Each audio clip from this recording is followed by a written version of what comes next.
Welcome, everybody, to Chatting with Nuts, episode 109, and this is going to be, this has the potential to be a bloodbath.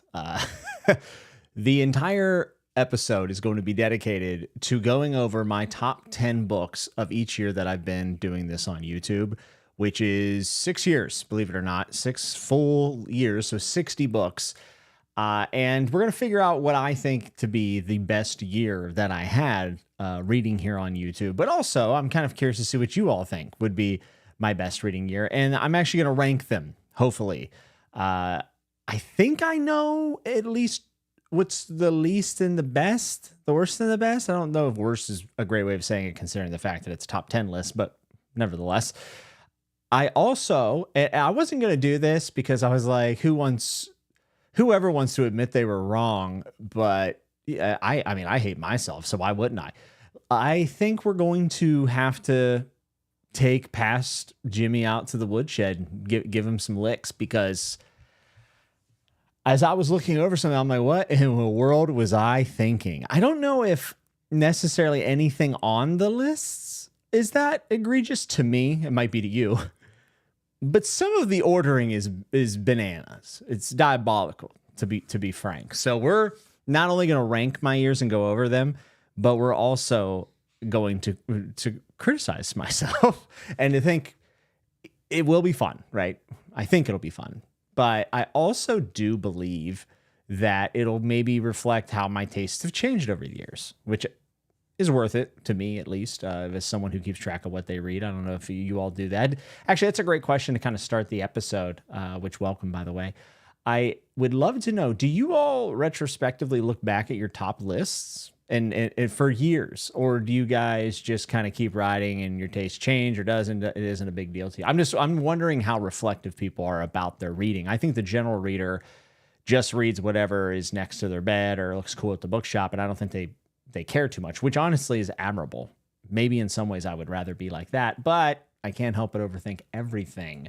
Let's say hello to people in the chat. We got Jana Rose Reeds, always here.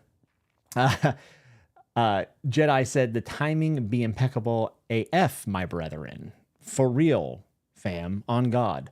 Hello, happy Friday the 13th. Happy Friday the 13th. I would love if everyone in the chat, I did this actually today in my Discord because I've said it a lot of times, but horror is my favorite movie genre. So if everyone, you can only pick one, but put your favorite horror movie in the chat, and we'll talk about that a little bit before we get started. This could be a long episode. I don't want to guarantee that. I don't want to disappoint anyone, but I think it could end up getting a little long in the tooth if I don't, boot, scoot, and boogie my way through this thing. Let's get this show on the road. What's the holdup, Big Jim? I have a friend named Jim that we called Big Jim, and he actually was the person who officiated my wedding. Fun fact. Good to see everybody. Had a really busy week. Not necessarily a bad thing. Well, my hot water tank went out. That was ass, actually. That was not cool. But I've been pretty busy at work and trying to learn on the fly, which is cool, but it's been a lot. So I'm kind of glad to have a nice, relaxing night. It's fun to get stressed out about books rather than other stuff, right? Nemo said, probably won't stick around for the whole live because I'm pretty tired, but I'm excited to catch the beginning and watch the rest tomorrow. I hope that this delights you on your Saturday morning. Good to see you, K Fox. 5-hour streamer, we riot. Mrs. Nuts might riot if I go 5 hours. Good to see everybody. Oh, hi, there's a lad. Also, if anyone hears loud meowing, it's because we've taken in a third cat. An elderly stateswoman, as one of my good friends has claimed her to be. She is a Siamese cat. She's 16 years old. She has 2 teeth, and she hates everybody. So she doesn't like when I'm in her space. Like, she actively tries to get me out. So she might just start screaming at us at some point, and we'll have to listen to her because, honestly, I'm terrified of her. What's up? I said, hey, Mr. Nutt, always game for some Friday night delight on my Friday nights. There's no other better time to be. I think last time we were a Thursday night delight. Feels better to be back in the driver's seat on my appropriate time slot. What's up, Noel? Good to see you. Glitch said, this is like when a sitcom does a clip show. He's out of ideas. Brother, I've been out of ideas. Why do you think I do this? I've been out of ideas for 3 years.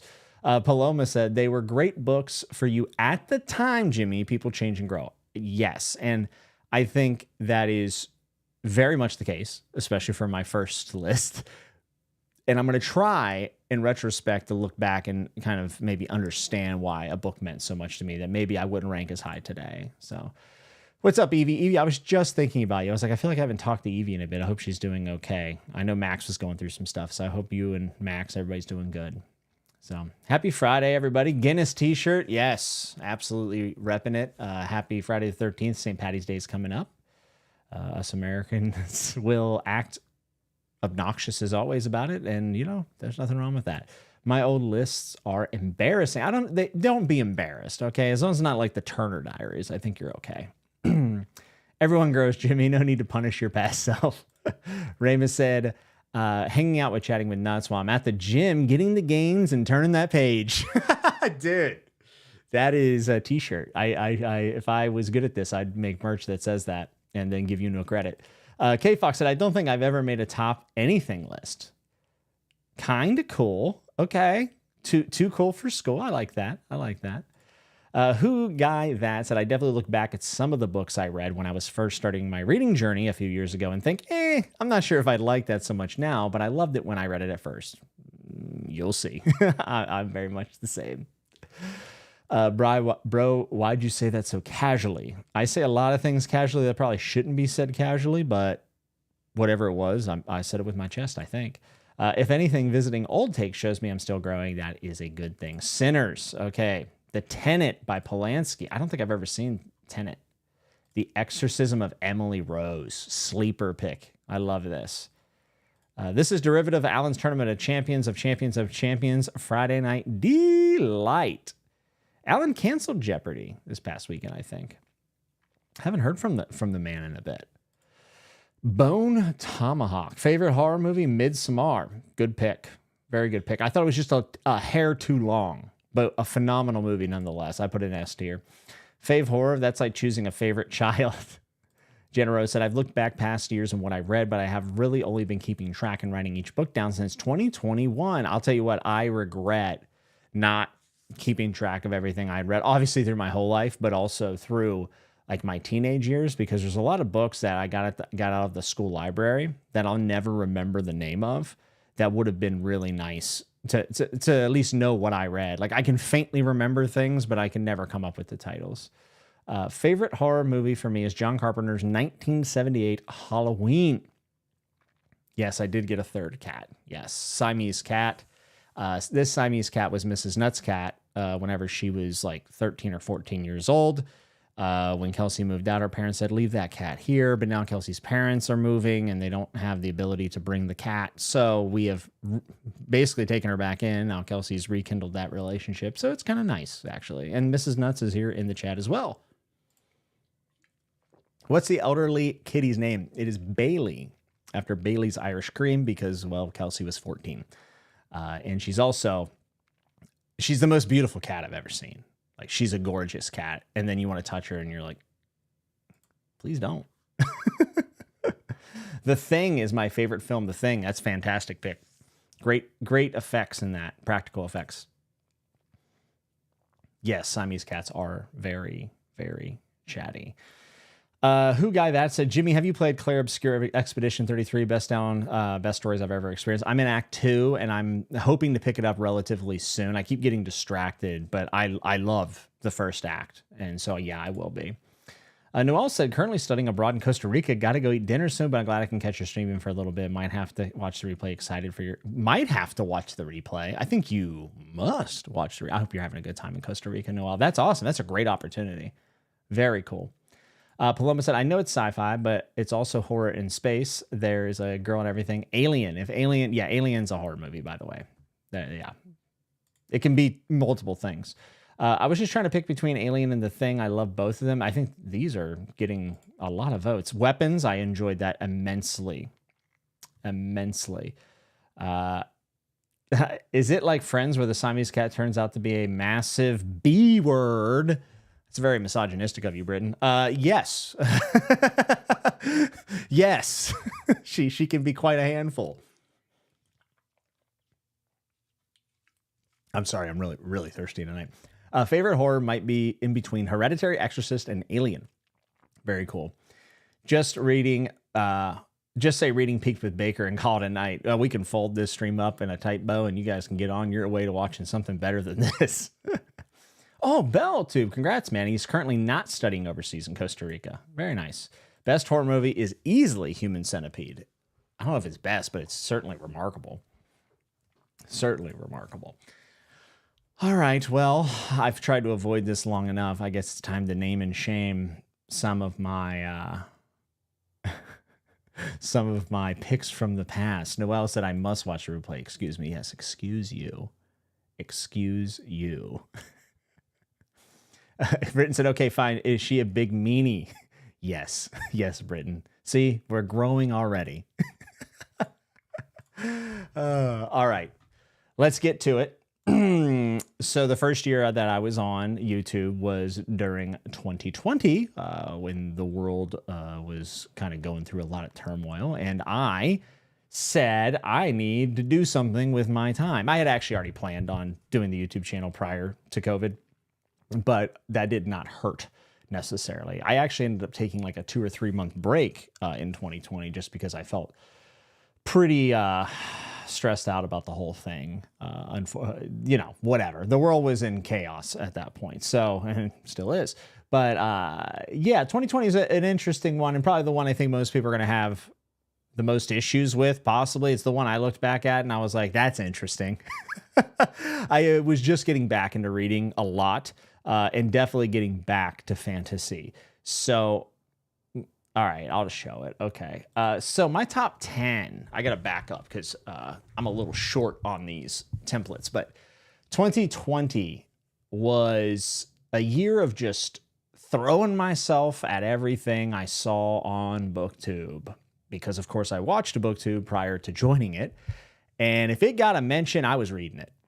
Also, if it didn't get a mention, because I don't think anyone was talking about Fever Dream back. I'm sure there was, but I wasn't watching anyone that was talking about Fever Dream. This list is pretty wild. And I would say for how much my audience has changed and people come and go and different people follow me for different reasons. There are lots of people who have been following me since the beginning. But I would imagine some of you who haven't been around since 2020 are looking at this list like, what in the world?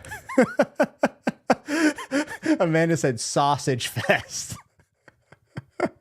Wheel of Time. Brent said 2020. I just got a thumbs down. 2020 was awesome. Reading about stuff that made me think Sanderson was good. Fever Dream rep. I love that book. Me too.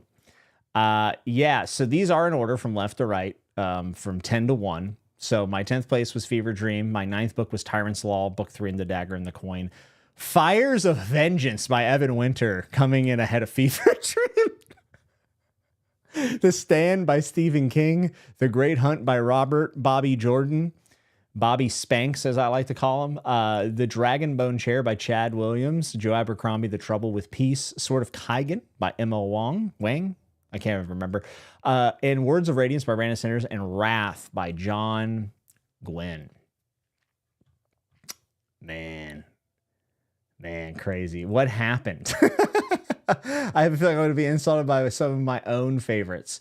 So let me just say this. Oh, and also Brian said, oh my God, Sword of Kaigan. So Sword of Kaigan, I'll start there. How about that? I don't need to go through and like address these. I'm going to talk about maybe how I would order them now, if that would be cool.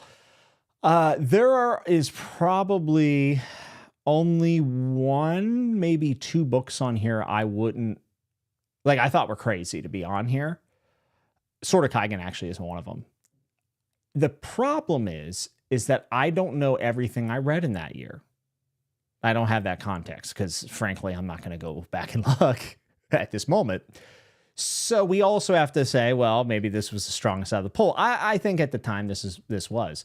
But Sword of Kaigan, I kind of want to start there real quick. So Sword of Kaigan was really, really popular, very well received. I actually put out a review of it. And for me, at the time, in my limited abilities, I actually thought that review was one of my better ones, maybe my best one from my first year. I don't know if any are necessarily great, but I actually like that review quite a bit.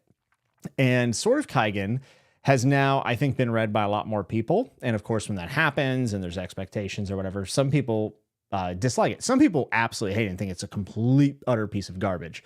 I don't. And I know that there's an entire section of the book that is absolutely absurd and kind of dumb. But I remember thinking, I at least like that it's completely out of left field. And if you're going to be self-published, why not take some risks and not play it safe and do what you want to do? And I think that that's one of the things you can say about Sword of Kaigen, and maybe that's cope for how bad of that section is. But I don't know. I really like this book. I loved the main character. I enjoyed the world of it. So even though I think opinion has soured quite a bit on Sword of Kaigen, I don't really care. I still think fondly back on that book. Whether or not it's perfect is irrelevant to me. So I kind of stand by that one. So the book that's on this list that I think is besides the order is outrageous, but The Fires of Vengeance by Evan Winter being in a top 10 is kind of crazy. I will say I did enjoy that book, and I have been waiting for book 3 like everybody else for like 4 or 5 years. It is very much a series that does kind of one thing, maybe 1.5 things, and that's what it does. The good old vengeance story. Fires of Vengeance try to open up the story a little bit more. And I don't think Fires of Vengeance was necessarily negatively received. I don't think anyone read that book. It was such a weird phenomenon. Like Rage of Dragons was like all over YouTube. It's so well. Evan Winter started doing interviews. He was like kind of like what Ryan Cahill is now on the fantasy side of BookTube. And like how, yeah, he's everywhere. People love him. They want to know his opinions on whatever, which is great. Evan Winter, I think, was that in 2019. And this book came out. I think no one read it. I did. I liked it. It was just a weird fall off. Now, what I will say is, would it make my top 100 books of all time? No. So the fact that it's in the top 10 list and there's 60 books being listed tonight feels a little bad. Feels a little bad, but tough. It's a tough look for that to be on there. No diss against Evan Winter. I know he's a huge fan of me. Likewise, Evan, glad you're watching. Jiu-jitsu practitioner, by the way. 80% of Sword of Kaigen is tremendous, said Matt Keen. For me, I agree. Opinion is soured on Sword of Kaigen. I hadn't noticed, no sarcasm, maybe just me. Well, Jana, of course, this is anecdotal. It's just about people who you are around. I think I've just seen a lot more people dislike it rather than like it. But it also doesn't get talked about that much anymore, in my opinion. Like I felt, again, this is like 2020, 2021 kind of phenomenon. So yeah.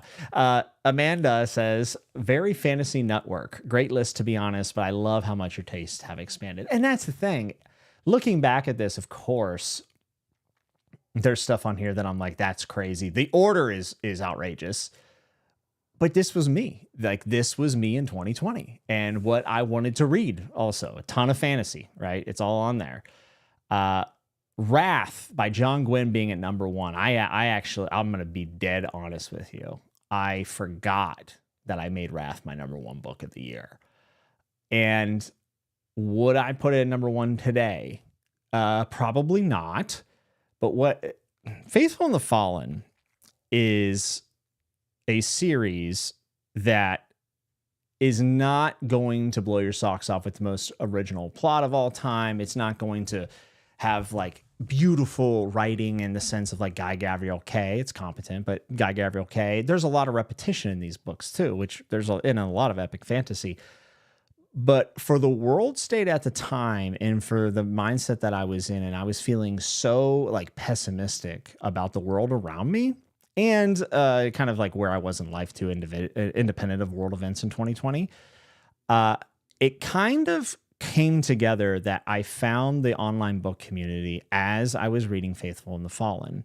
And that's where like a lot of my connections came from, like just people coming to the channel commenting. Like there are people that are a part of like my Patreon that have been a part of my Patreon since I put up my first review for Faithful and the Fallen.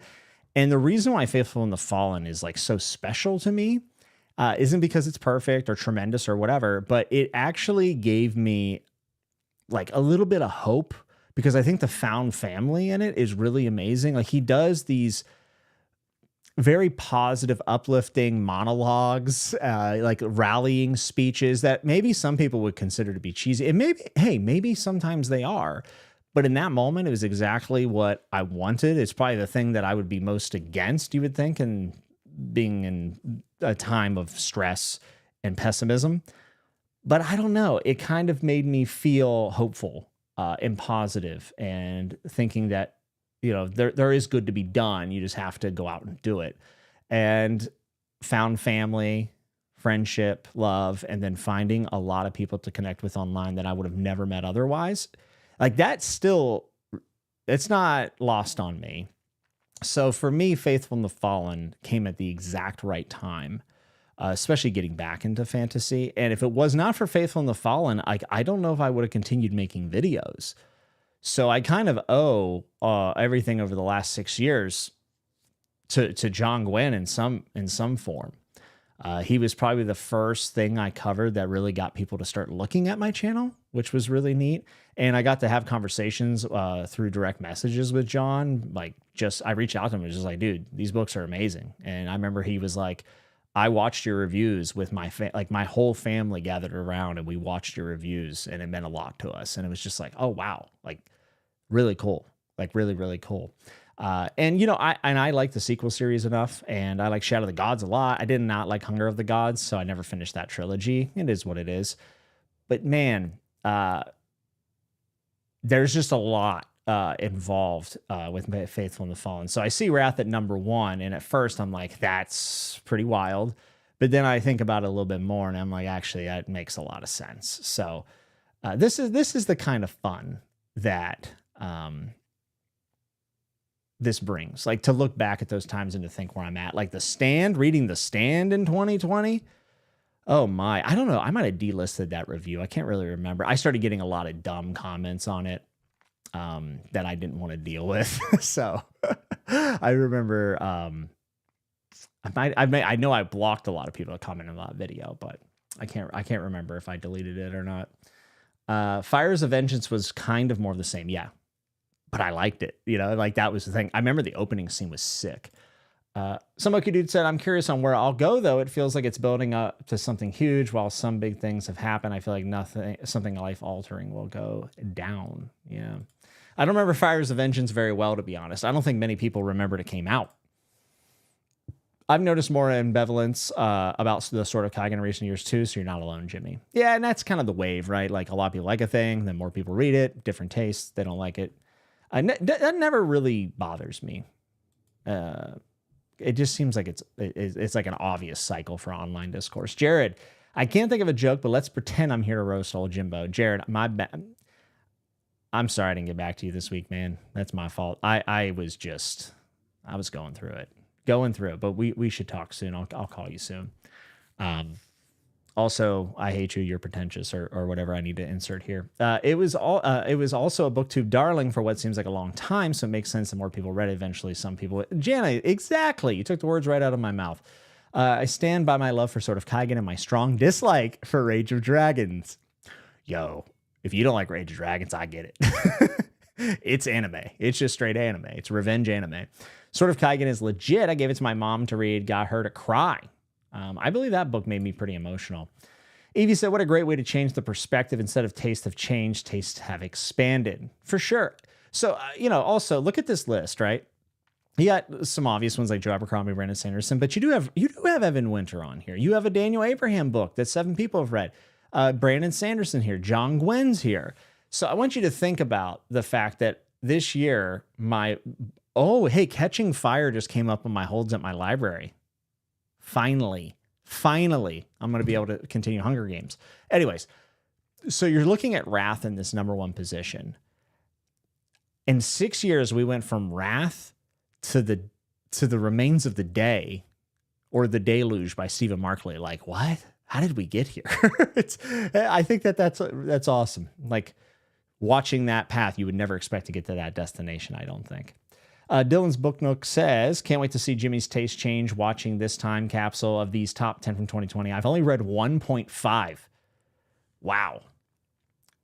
It also kind of makes me wonder how many people that listen to this, because obviously the chat, you guys are here and the commenters, but only makes up maybe like 1 to 3% of the people who watch these videos if they get the normal, like anywhere between 2.5 like 2,500 to 5,000. I always wonder, like, out of, let's just say 3,000 people, how many of those people like read the same things I do, and how many people just like listening to book talk? Like, I always wonder that.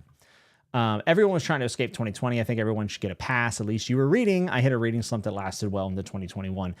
I was reading my eyes out. I've not read Wrath or the others in the series, but as long as he doesn't use that phrase "thought cage" 1 million times, yeah, thought cage was abused in the Nord trilogy that I'm forgetting of the name of. But yeah, Bloodsworn, wasn't that what it was called? The Bloodsworn, yeah. The thought cage thing drove me crazy, and no, he doesn't. So don't worry. 2020 was Animal Crossing. Let me tell you what, Mrs. Nuts put in a few hundred hours on Animal Crossing. Sort of Kaigen is overrated as my content. Well, to rate your content, people would have to watch Brian, and we know no one's doing that. StoryTube said, had exactly the same experience with John Gwen, a lot of heart. Read it during lockdown before even knowing BookTube was a thing. Then it led me to this channel. Faith in the Fallen was a fun series. I stand by it. I just got tired of the Gwen formula style with the next series. Yeah, if you've read John Gwen, I think, at least to this point, I know he's coming out with some new stuff, but if you've read one John Gwen, you're probably going to see the same themes, a little bit of the same formula, and you'll know it's John Gwen. And if you want more of that, like, it's awesome. The guy's working, right? So, but I'm with you on that, Brent. Yeah. I think that's a good description of the faithful and the fallen. I feel like I found family in you, Jimbo. You did, man. You did. Family too far away. And also, let's all welcome. I talked about it like I think 2 episodes ago, but our friends Ben and Amanda lost a loved one, and Lucy, a beautiful cat. But they are now building a new family with a precious cat named Sammy. If I got the name wrong, I will kick myself, but I'm like 99% sure it's Sammy. So correct me if I'm wrong, but let's give it up for Sammy, a beautiful cat, absolutely gorgeous cat. I still look back on The Faithful and the Fallen so fondly. It's still a top 5 series for me. I love that. And there is something to be said about like how much you enjoy something to how much you think it's like a great book. Like that, there is a huge difference in those things. Like, for instance, I love The Devil's Court by Carl Duker. I love that book. Do I think it's an amazing book? Probably not. Do I care? No, I don't. That book is awesome, by the way. Amanda said, if you can't handle me at my Wrath book of the year, you don't deserve me at my Deluge book of the year. That's going to be my banner. I'm going to make a banner that just has that in like Comic Sans font, just to scare away anyone else that might consider to watch my channel. The Faithful and the Fallen group live chats with Alan were so much fun. Yeah, it was a good time, man. Dylan said 2020 was one of my best reading years because I decided to use my time reading some really great books, including, yes, Wolf Hall. Jared Henderson just fell to his knees in a Heb in Texas. Faithful and the Fallen has a ton of heart. I don't know if it's the greatest series of all time, but it's worth reading in my opinion. I think it's definitely worth trying, right? They read so fast. Yeah, I do think Faithful and the Fallen is very wholesome, and John Gwen is a stand-up dude. Looking at the Gwyn family, it's hard to think that isn't like one of the most ideal families that you could imagine. If like there's different archetypes, it would have to be one, and one that I would I would love to be a part of. I think Petrick is an honorary Gwyn son, if I remember correctly. Where is Petrick? Oh man, I haven't talked to that guy in forever. I also read The Stand during lockdown. It was very surreal, man. Yeah, so a lot of people read The Stand in 2020. Got it. Jimbo, your hair's looking fresh. I just got a cut. Thank you very much. I appreciate that. That's such a heartwarming story. I came to the channel a couple years later, so I never knew that. Yeah, it was a different time back then. I used to get really amped up during my reviews and be like, "This is what it's all about, bro." It was fun. It was fun. Yeah, Britain. So you talk about Rage of Dragons and the Dark Star trilogy. I mean, yeah, they're both like kind of African-inspired fantasies, but you know, that doesn't mean one thing. Like African-inspired can have all types of implications on a story and the world building. So if you go indirectly comparing them like there can only be one, then yeah, that's going to be a problem because Marlon James is an absurdly good writer. Whereas I think Evan Winter is going for an emotion and an action and thrill. So they're very different books, but even in the sense of how they are inspired by Africa, it's very, very different. So I actually don't think they should be compared at all. Good morning, Kale. Good morning. The cream rises to the top in books and all other things. Let's see. I wonder who reads the books too versus just listening like a podcast. Yeah. Less now. There's less fantasy, but there are still things you pick up that have my heart. I see what you're saying, Jimmy Nuts. We haven't had a Dracula Flow meme in a minute. I just rewatched all of them yesterday, and it's still just as funny. This shit ain't nothing to me, man. My thought cage hurts. How dare you? Magic Ledoux. If I'm saying that wrong, I'm sorry. I started following you for the fantasy, but I'll read anything you rave about. I read Demon Copperhead because of you. It was my favorite book of last year. Now that is a commenter after my own heart. That brings me great joy. Simon said, I hate Sword of Kaigen, but I love chatting with us, so this redeems me, right? Listen, you guys can hate any book I bring up tonight, and it's fine. There is a melting pot of opinions online, but especially here, because when you start a channel and it looks like these 10, and then we're going to get to the last 10 I've done, you're going to bring people from all different parts of the reading spectrum. First off, you didn't need a super chat me. It's very kind of you. But also, you can hate Sword of Kaigen all you want. All you want. Just don't diss the duel scene towards the end, because that is, in my opinion, is a slammer.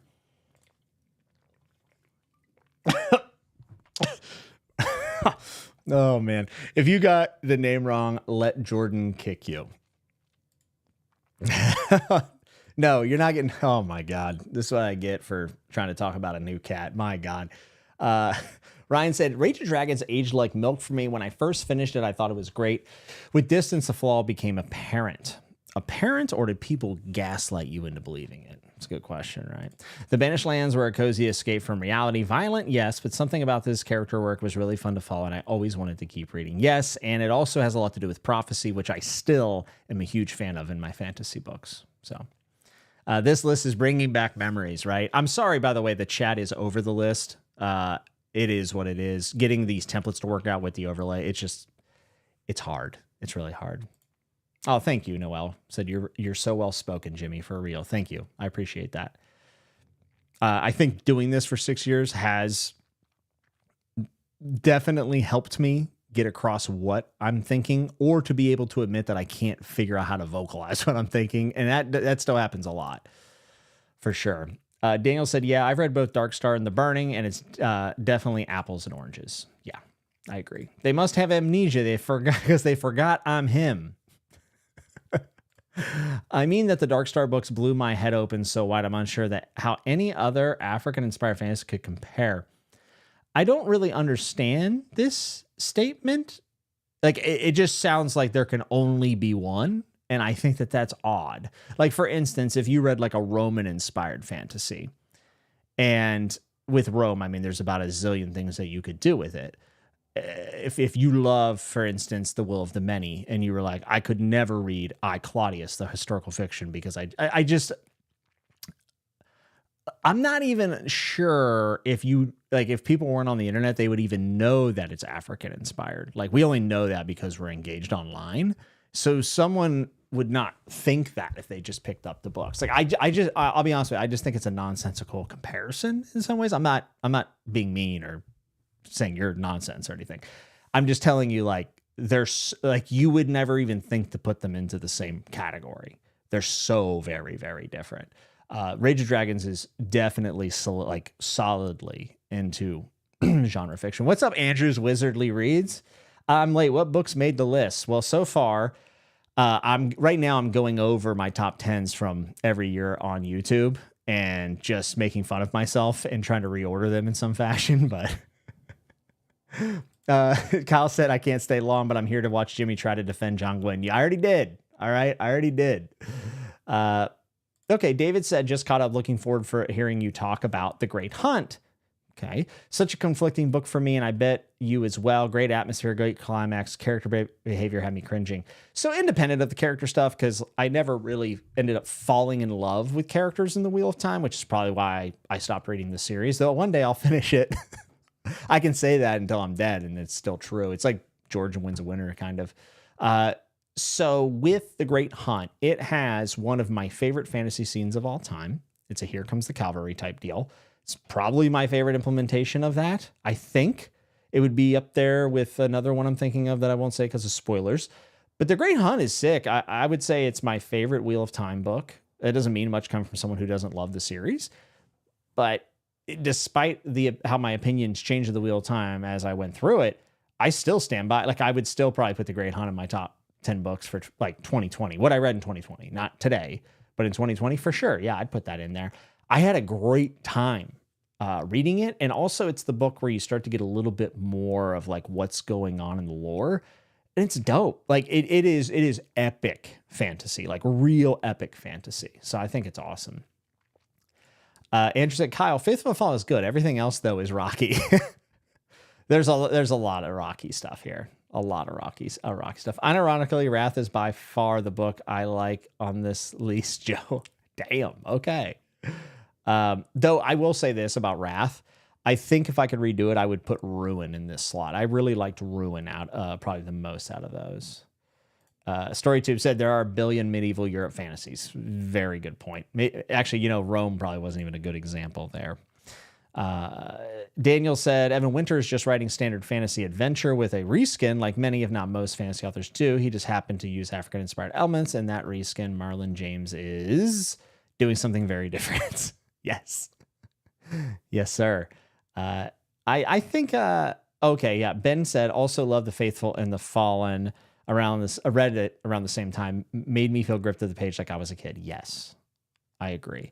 Marlon James is trying to pull a Tolkien. He is trying to go as far as he possibly can and doing it in a way no one else has done. Like, regardless of whether people like it or not, because I can understand why people would hate it. It is awesome to see someone like go for it. It's really cool. Derry said, reading in isolation for most of my life, I prefer to read and think about a book before I engage with online thoughts about it. This makes BookTube a perfect learning curve for me. Yeah, I still try to follow that. I don't usually update much with my thoughts while I'm reading a book because I really just want to be true to whatever I'm experiencing at the time. And it can be really hard to do that whenever you're connected, right? Andrew said, I found Ruin and Wrath fairly equal in quality, but I agree Ruin just edges it out. Yeah, and I still think about a scene in Ruin that I still would defend with my chest that I think is one of the better examples of an author like not insulting the reader's intelligence. He puts a character in a horrendous situation, and you're sitting there like, okay, the characters just keep getting rescued constantly. How is this person going to be rescued? And they actually make the only decision they can, and it's horrific. And I just, to me, like that is one of the best moments in Faithful Fallen. Probably one of my favorite moments in fantasy, actually. Jimmy, all these books are dope besides Wrath. Don't let Banzo, Kazua, Ishiguro, and Grandma books let you forget your history. I'm not. I went on a huge appreciation for John Gwen and the books on this list. And I even defended the Evan Winter book, which is crazy. So if I were to reorganize these, actually, I should start here. The books that I absolutely love and still hold in very high esteem, like very, very high, maybe make like top 50 book list, potentially. Fever Dream, without a doubt. Not even a question. The Stand. I love The Stand still. Probably The Great Hunt. Like, I'm thinking like top 50, maybe. The Dragonbone Chair, for sure. The Trouble with Peace is my favorite Abercrombie book. Sword of Kaigen, I think, would make a top 100.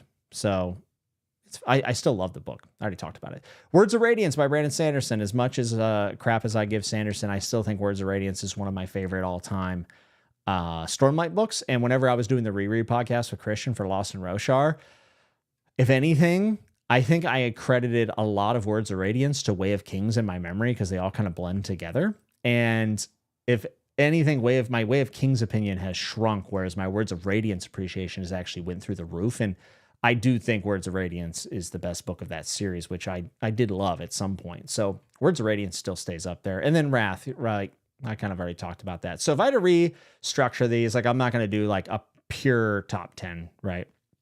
But Fever Dream would have to be in the top 3 because I still talk about that book. I just recently did a discussion about that book. I've also gotten many people to read it because I think it's super underrated for horror.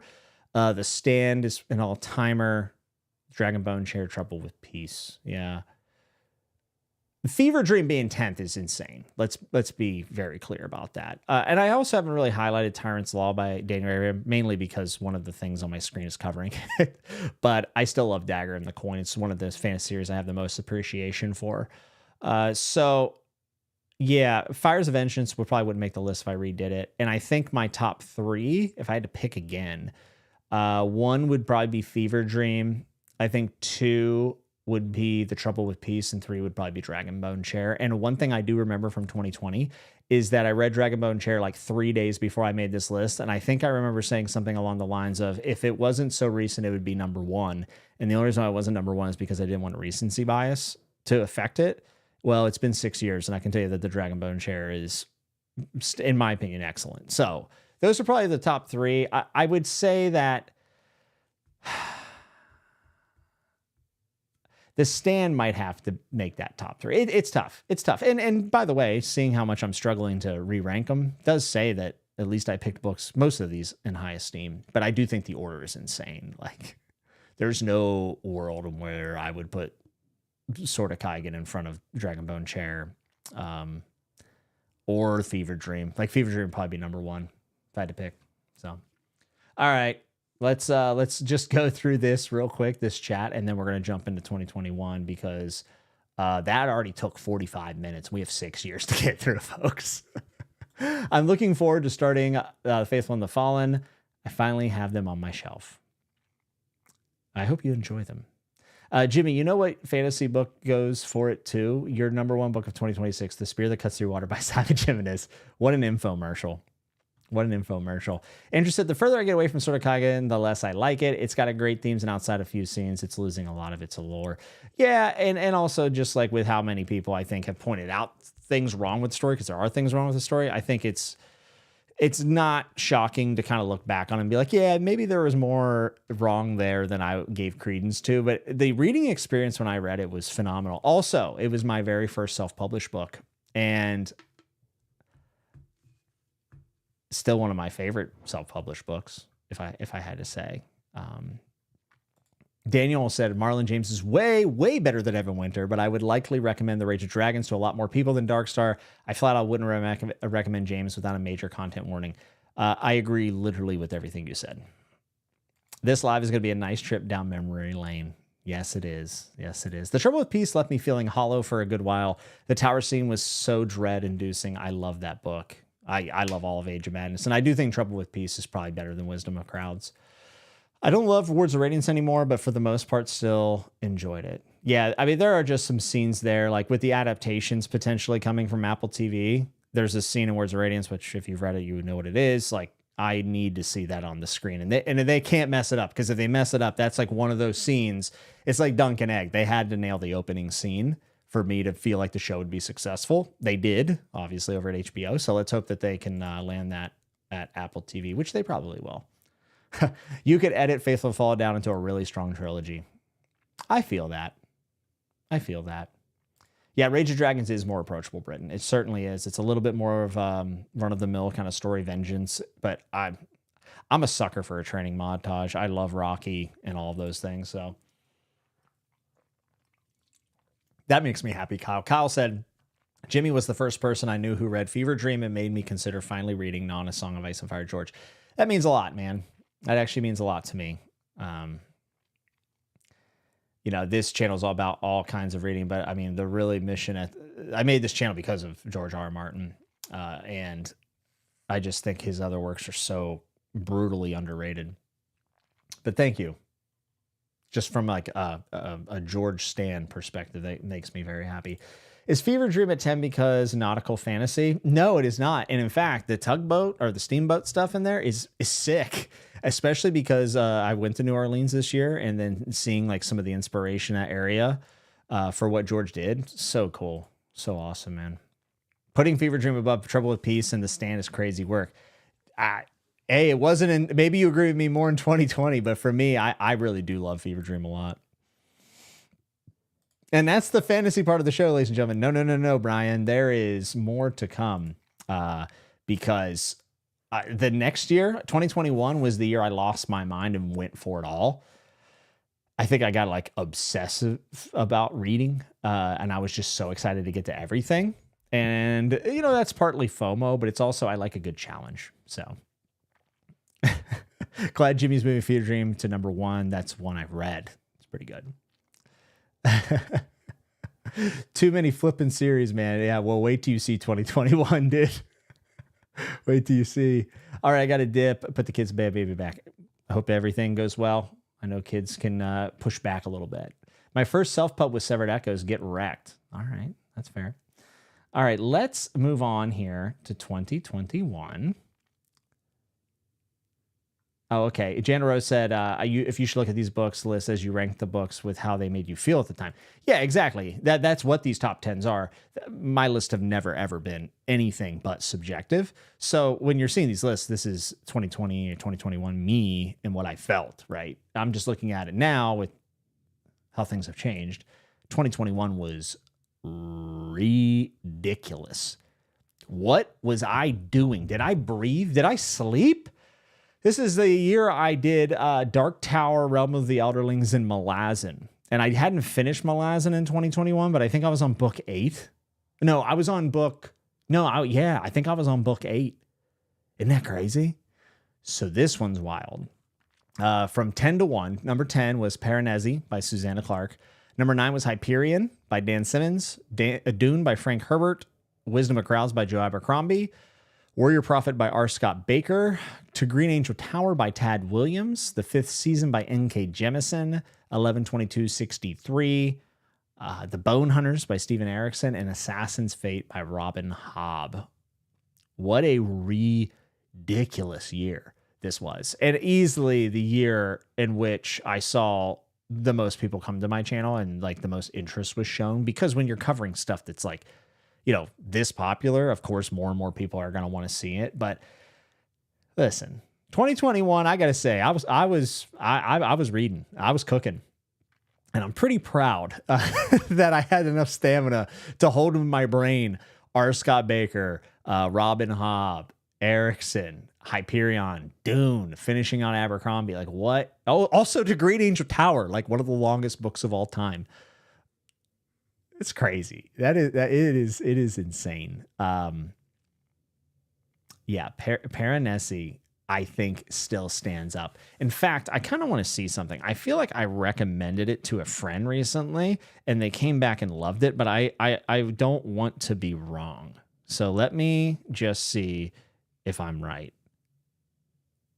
Yes, I'm right. Okay, so Piranesi is definitely one of the books I've recommended the most to people that people have enjoyed. There are a couple of times I'm going to say that tonight, but Piranesi is definitely in that conversation. Ironically, on this list, another one is 11/22/63. I have got so many people to read that book, and they loved it. And in fact, I think it was the first audiobook Mrs. Nuts had ever listened to. We listened to part of it on the way home, and she was like, whoa, this is kind of good. I was like, yeah, it's really good. Fun fact, I watched the Hulu miniseries before the book, and the book is better, but I actually did quite like the miniseries as well. So is there anything egregious about this list to me right now? No, not really. I think Hyperion has slightly diminished because I've read a lot more sci-fi. I think and also like different types of things. Because one of the things people like praise Hyperion about is like, it's actually literature. Yeah, okay. Whenever I compare him to some of the other authors on this list, I don't know if he really is any, he's not marginally better than some of the people that I find on this list, but my God, what a list. Yeah, nothing on this list jumps out to me as egregious. Now, let me think about the order. I'll tell you what, let's get people's reactions to this list, and then I'll go about the order because I'm going to have to think pretty hard about this one. There's a lot on here. Okay, people were very much happy with this one. Brent said 2021 was an absolute banger year for me. It was the year of Baker. Me too. Though I think you read the sequels before I did. Malazan, Realm of the Elderlings, and Baker Incoming. Kev nailed it. Kev really nailed it. 2021, Kev, I think that's when I met you. I'm pretty sure. Warrior Prophet Pog, legendary lineup. Some goodies on here. Paranezi and 112263. Seems like you read, ate, and slept big fantasy series in 2021. I was glued to my couch. I really was. Dang. Okay, I did better this year having read 5. Very nice. 2021 was a stacked year indeed. I take it back. It's Fantasy Palooza. Yeah, there was nobody doing as much fantasy as I was. The Fantasy Network, Brian. Put some respect on my name. David, 20 spot. Dude, I may have found you in 2024, but it was 2021 Jimmy videos that I encountered. This is for selling me on Robin Hobb and to fix your basement floor. You do not need to donate any money to fix my basement. It's all good, dude. You do not have to super chat $20, though I do appreciate it. It's very kind. You do not have to do that at all. Thank you. Also, I will say, just because I see comments come in from old videos still, and I still respond to some of them, not all of them. Actually, I've had an influx of a lot of jerk-offs commenting on older videos, specifically Robin Hobb videos that are just saying some heinous things. So if you're watching the stream, fuck you. Is that too aggressive? They're not. I blocked them from the channel. So 2021 is easily the year. These videos are the ones that I still get so much discussion on. And number 1 and 2 being like Realm of the Elderlings and Malazan. The Malazan discussions, I think, are my favorite things I've ever made, because I think they've been really helpful to people, and they kind of documented a journey that I went through that is like a whirlwind to me. So 2021, definitely the most my channel ever grew, but also probably the videos that are still watched the most. There are some older fantasy videos, not older like in the sense that when I filmed them, but like Elric of Manibene, Black Company, that I read in, I think, 2023. And those also get a lot of people commenting on them. And those are actually usually pretty cool. 112263 is literally a timeless classic. Well, it's not timeless, is it? It's a certain time period. I'm kidding. Yeah, I love it. Books with Beck says, this was the year I found your channel. I found you because of your Hobb reviews. There's nothing like confirmation coming in right after I said something. Thank you, Bex. And I'm glad you're here. I'm glad you did find it. I thought Hyperion was all right. Rip Dan Simmons. Dan Simmons died? Dang. Baker finishing Darkness tonight, and it rips. There's literally quite nothing. There's nothing else like it. Nothing. It's amazing. Speaking of, I need to finish The Darkness That Comes Before by tomorrow. Yeah, you better, Clogged. You better do it. That is a solid top 10. I think, well, Derry, you're a little biased as a Robin Hobb fan, I think. Top 3 are 3 of my favorite books of all time. Quinn Book says Hobb. Yeah, I think one of the bigger parts of my community were Hobb. And then after that, not so much, but a lot of people found me through those videos. And shout out to Chris Bookish Cauldron, a true OG of YouTube books. Just an amazing dude. Comes back every now and then. I haven't talked to him in many years, but was one of the very first people to ever kind of talk to me. Like, I didn't know YouTubers talk to each other until Chris Bookish Cauldron and like Alex Nevaez and then Rid came around. But Chris Bookish Cauldron was amazing. And just hearing his experience with Robin Hobb really helped kind of formulate my desire. Like, I had no desire to read Robin Hobb until I talked to Chris Bookish Cauldron. So if it wasn't for him, I would have never read him. So I read her, sorry. Cooking with Gas, even, some would say. I haven't even read half of these books. Well, get on it, Rogue. What are you doing? Beanie Boy said, your Malazan videos and lives fed families. I started Night of Knives. It might have been 9 months ago. I finished the main Malazan series. Yeah, Night of Knives, it's fine, I guess. What a Slammer list. Paranezi, Hyperion, and Assassifate are all top books for me. I think I know why Jimmy's burnout on series. You are not wrong, my friend. You are not wrong. Man. Wait, what? Paranezi has been adapted? Did I say that? I didn't mean to say that if I said that. I probably jumbled my words. And by the way, 11/2/2063 was a Kev Patreon pick. And definitely one of the best, most successful ones. There's another one, I think the year following this, that was a huge success and kind of changed my trajectory as a reader, which we'll talk about. into a dude bro. So what a list for 2021. I agree. I think both Piranesi and 112263 are the ones with high appeal potential for people outside of their typical respective fandoms. I would agree with that. Also, I think I understand what you're talking about, Fantasy Fanatic. I'm sorry, I kind of mixed those two together. I talked too fast. I was talking about the 112263 adaptation that I had already watched, not the Piranesi one. So my bad. Sometimes I jumble my words. It's all the chair shots. The 5th season is egregious, outrageous, preposterous. You're just a misogynist, Brian. Get out of here. Or you can look at the 2021 list and be proud you had such a great year. Oh, I'm very proud of this year. I'm very proud of this year. I love it.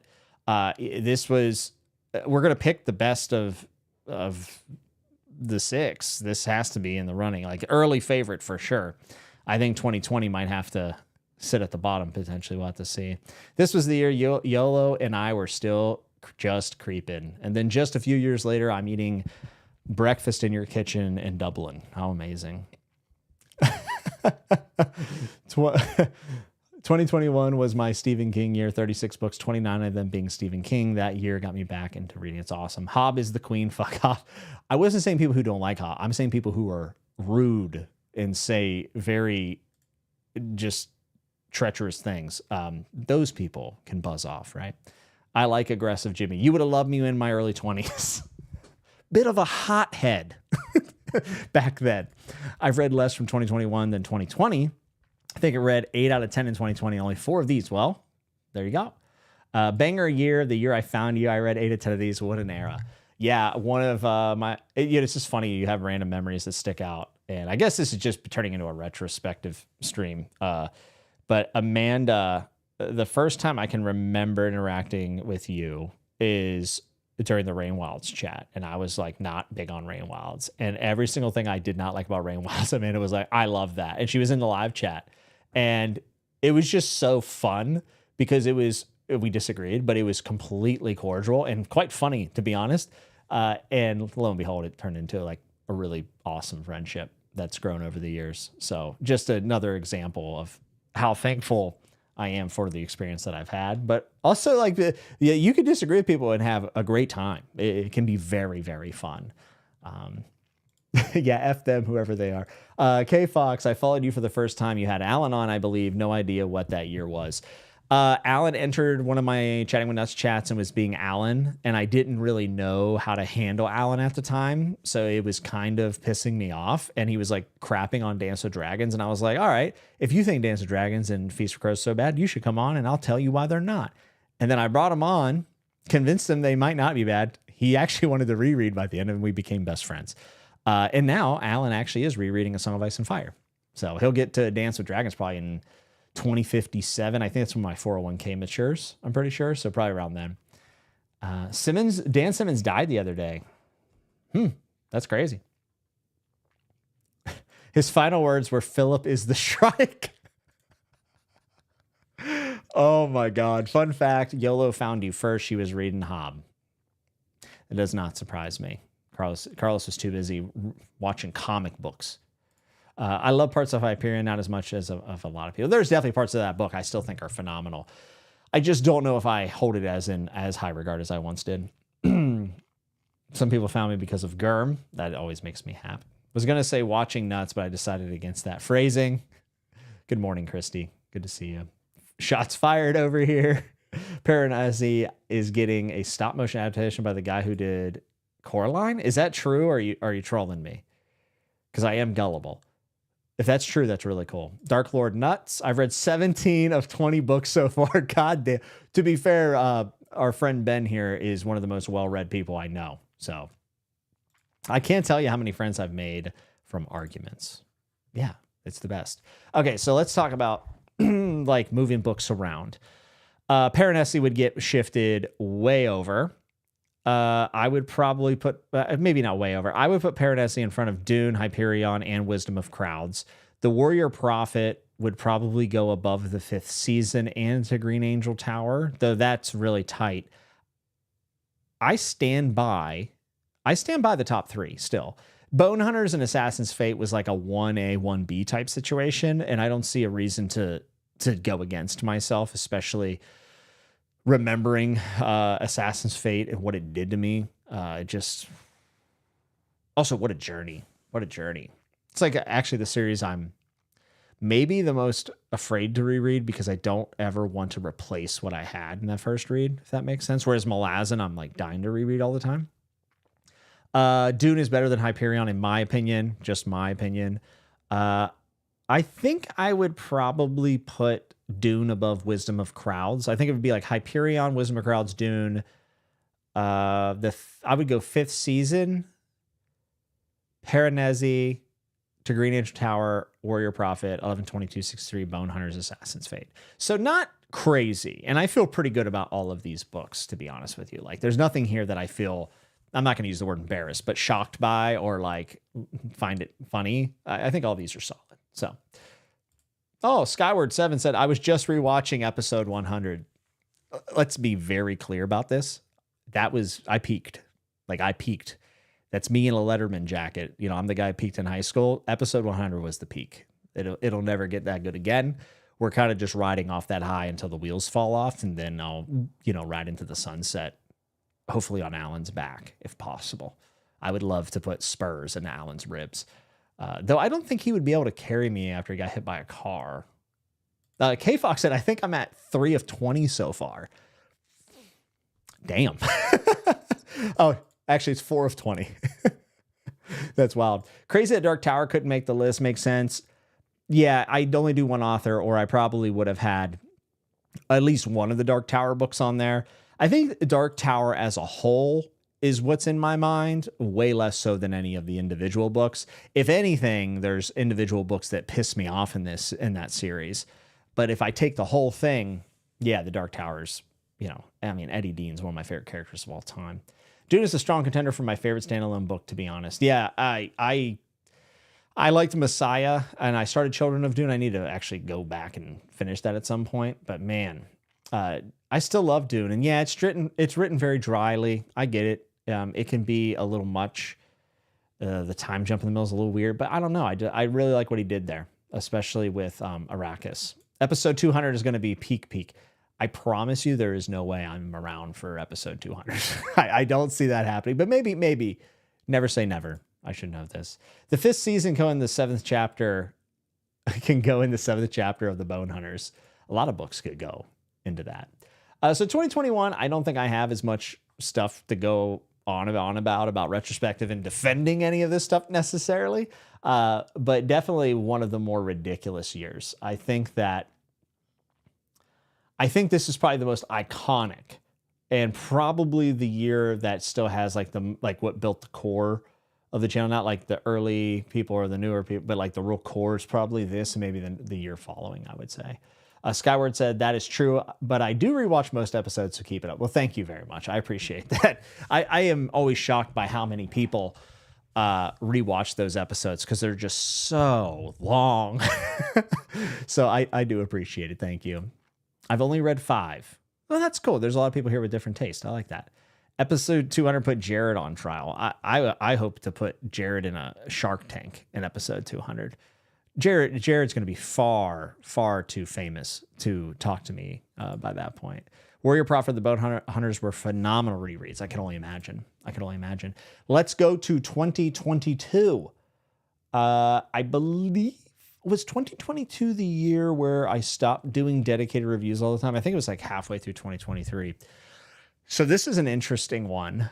And let me tell you, this year is the beginning of me really getting out of the wheelhouse, even if a lot of this is still fantasy. It was me taking some shots because I had read a lot of the stuff that everyone has opinions on. There's still some stuff left that'll come up.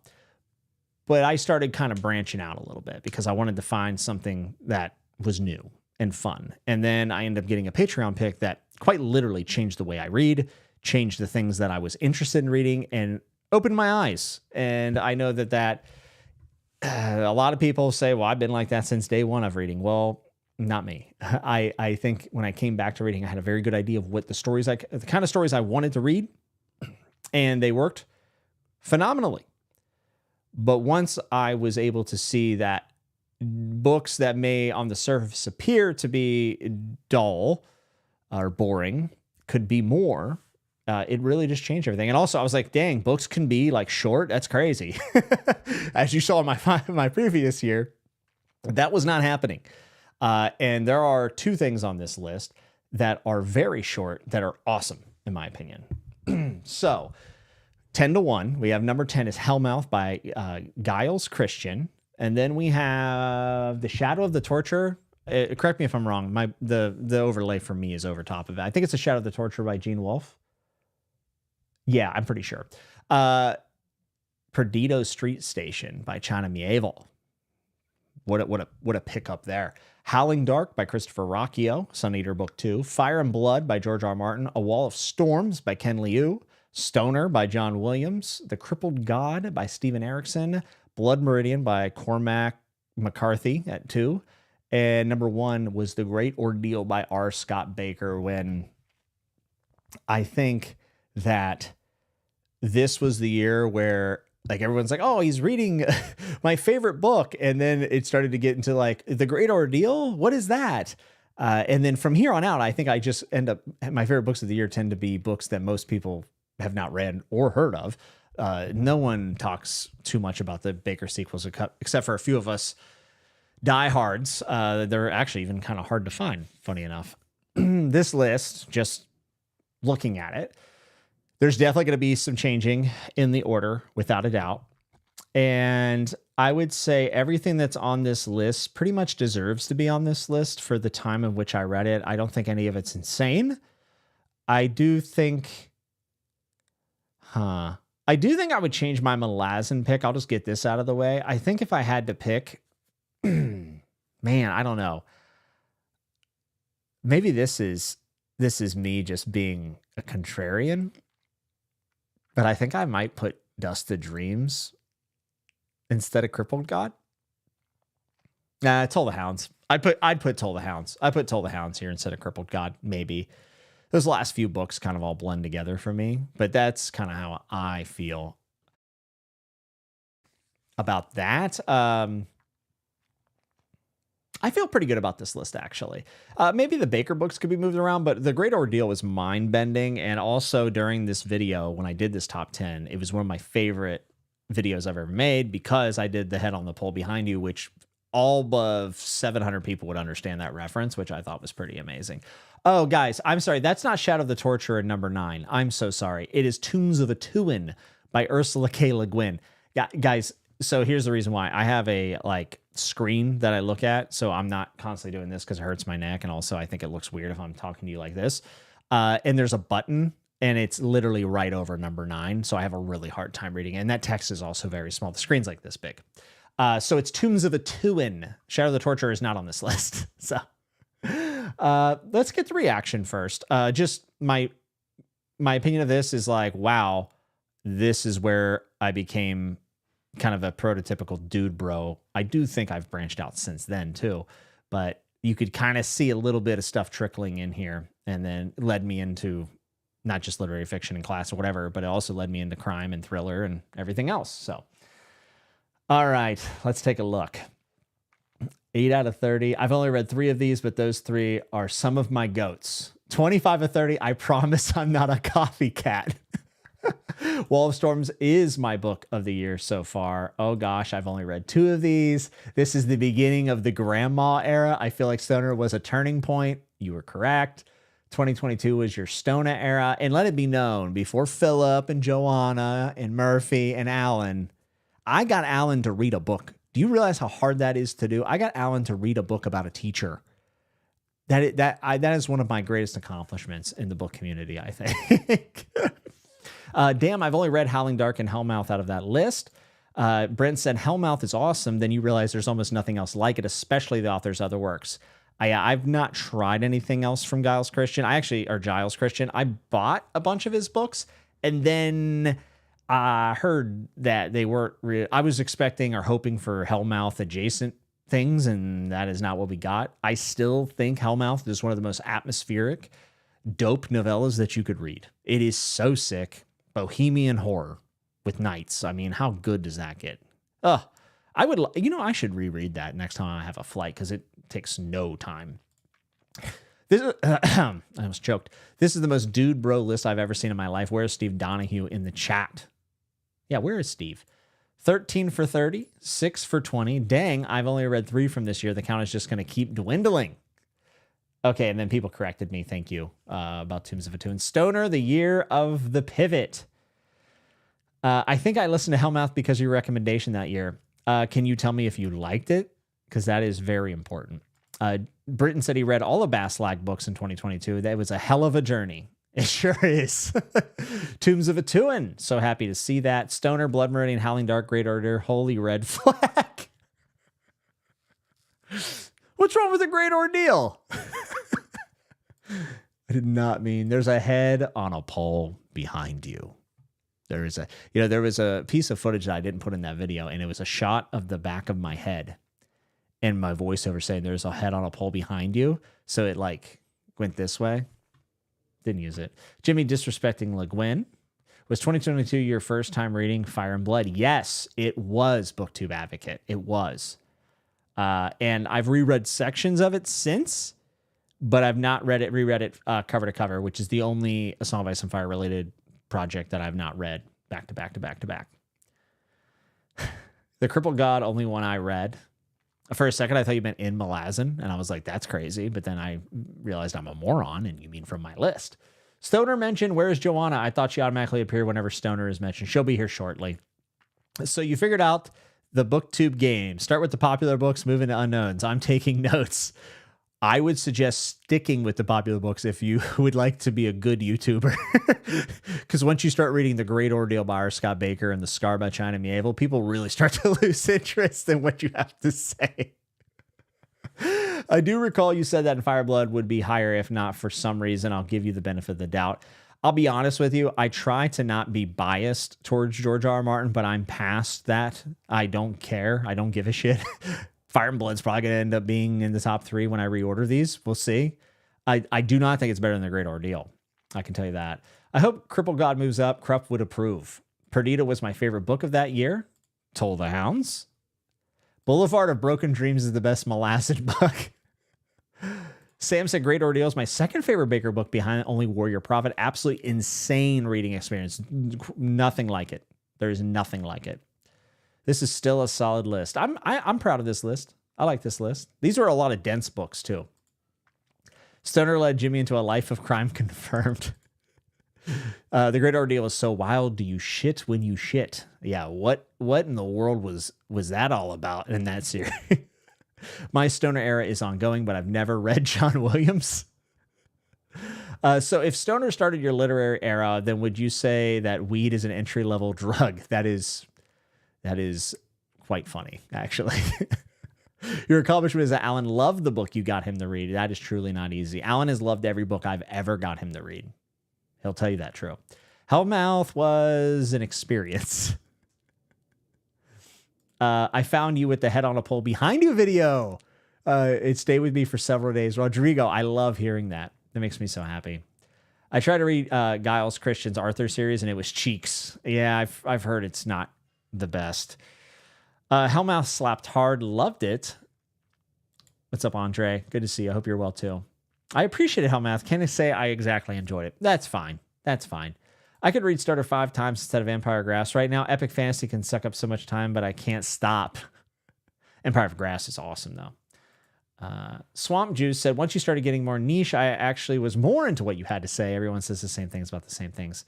Yeah, I do try to bring some sort of variety to what I read, especially now. Like I don't actively think about it in the sense that I feel like I have to, but it just somewhat becomes natural to me to jump around. Like I've been in a pretty hard sci-fi kick lately, and I'm feeling it. I'm like, okay, I need to read a crime book or a fantasy book or anything else at this point. Not because I'm burnt out on it, but just it's time, so. Loving the authors we love is allowed, so as long as we acknowledge the bias before disallowing wrong opinions, we're good.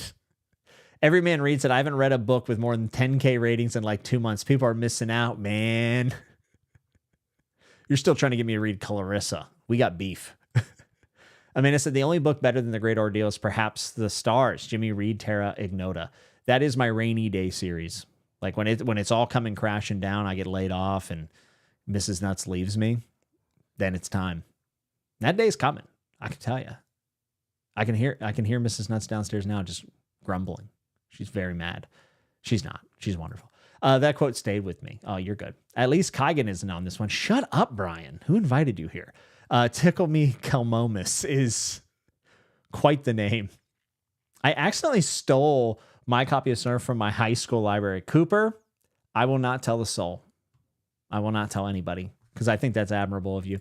Can't believe I read Perdido in 2021 and still haven't read any more Mieval. The fact that you didn't read The Scar is offensive to me.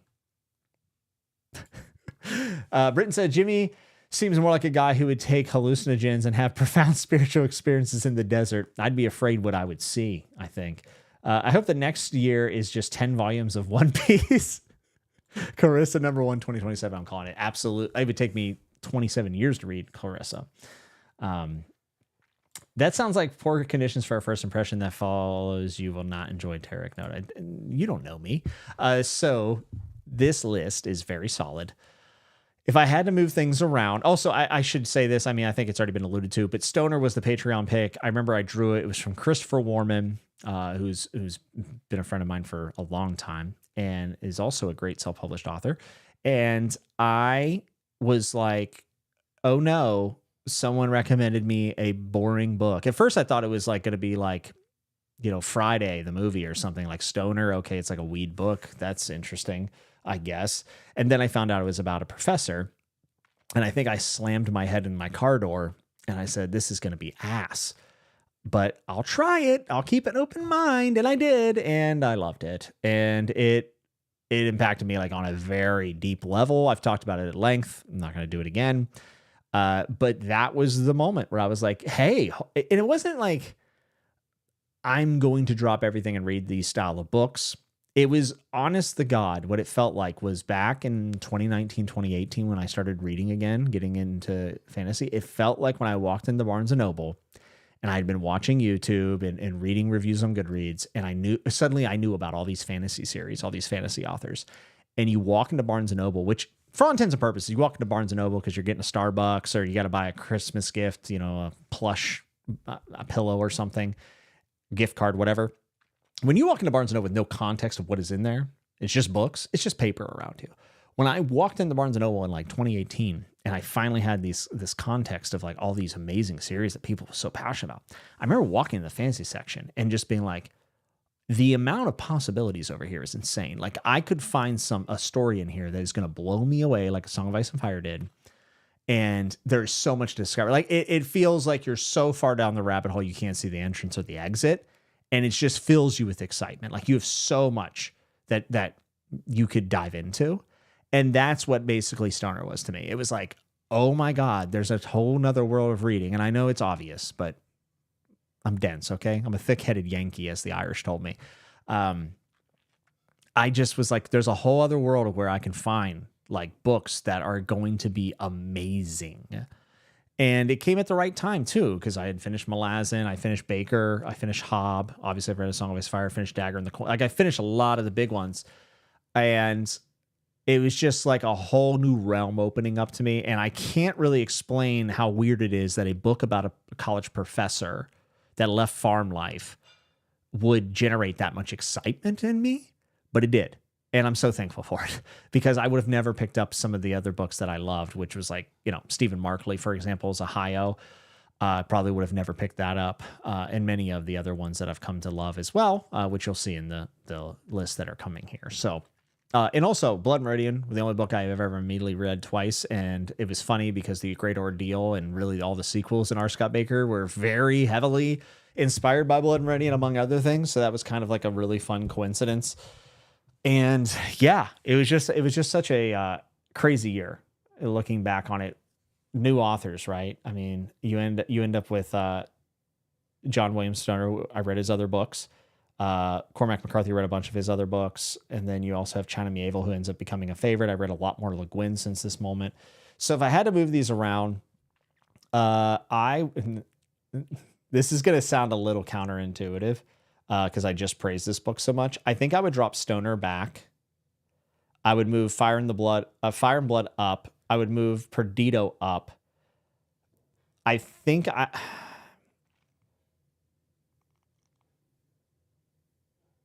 it's really hard. It's really, really hard. It'd probably be like Hellmouth, and don't hold me to this because I don't know if I love this order, but it'd probably be like Hellmouth, Tombs of Atuin, Howling Dark,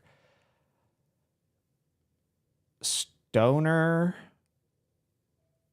Wall of Storms, Perdido, Fire and Blood, and then the remaining order. I might even drop Blood Meridian out and then substitute in Fire and Blood. I'd have to think about it. And some of that, I'll be honest with you, like some of that is me just thinking like Cormac's kind of a creep now, and it, like to pretend it doesn't affect it. I'm a human being. I don't know what to tell you guys, but like I'm not really itching to read a lot of Cormac anymore because, you know, because the dude wrote the Border trilogy and also like crossing them, if you know what I mean. So let's go and see what people think, and then we'll move on to the next year. We're already, what are we at? An hour and a half. Actually, that's not bad. That's not bad. That means I'm only going to be here for like 3.5 hours. That's good. Oh my God, you can't leave Jimmy, Mrs. Nuts. I don't want to choose between mom and dad. 1:15 minutes in. Shut up, Brian. Who invited you here? GIF. Started watching in 2021, but decided to stay in 2022 after your thoughts on Stoner. Well, thank you, Jay. And also, I'm glad you're here. You've been around for a while now. Crazy to think how many years ago this was. Which Clarissa are we talking about? Clarissa Explains It All? No, I do love that. Jimmy, don't give yourself another concussion. Oh, you mean slamming my head in the car door? The scar is staring at me judgmentally on my shelf, but it's so long and I read so slowly. There is no book that you should be happy about spending a long time with. It is so good. It is outrageously good. The Scar is great. I agree.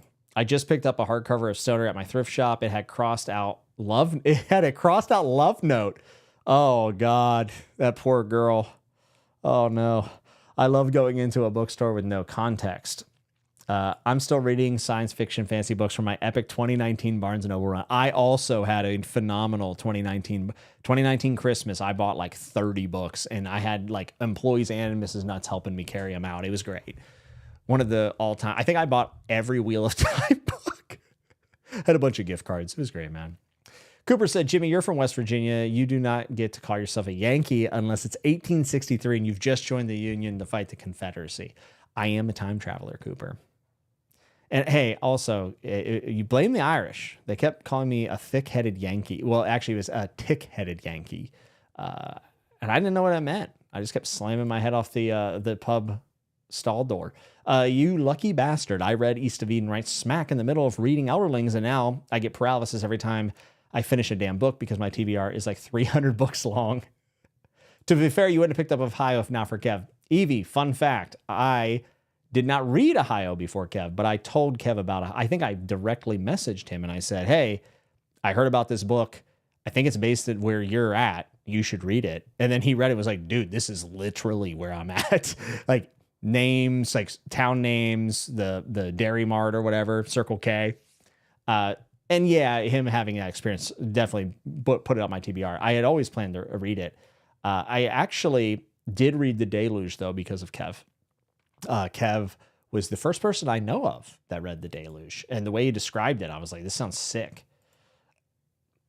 Where do you stand with Howling Dark now? A few years removed. I read it last year and didn't have the best time. So I've never reread it. I did not love book 5 or much of it's a complicated thing with book 4 and 5 of Sun Eater. But for me, I have to think Howling Dark is still one of my favorite sci-fi books. I had a great time. There's the part in the beginning that a lot of people don't like, but I thought where it went, it got really weird. Probably more Book of the New Sunish than some of the other stuff that I read in the series. So I still really like Howling Dark. Oh, here's Kev. Kev said, to be fair, Jimmy told me about Ohio first. Yeah, but you did read it before me, so. I'm still not used to getting called a Yank as a U.S. West Coaster in Australia. Yeah, Kev did read it first.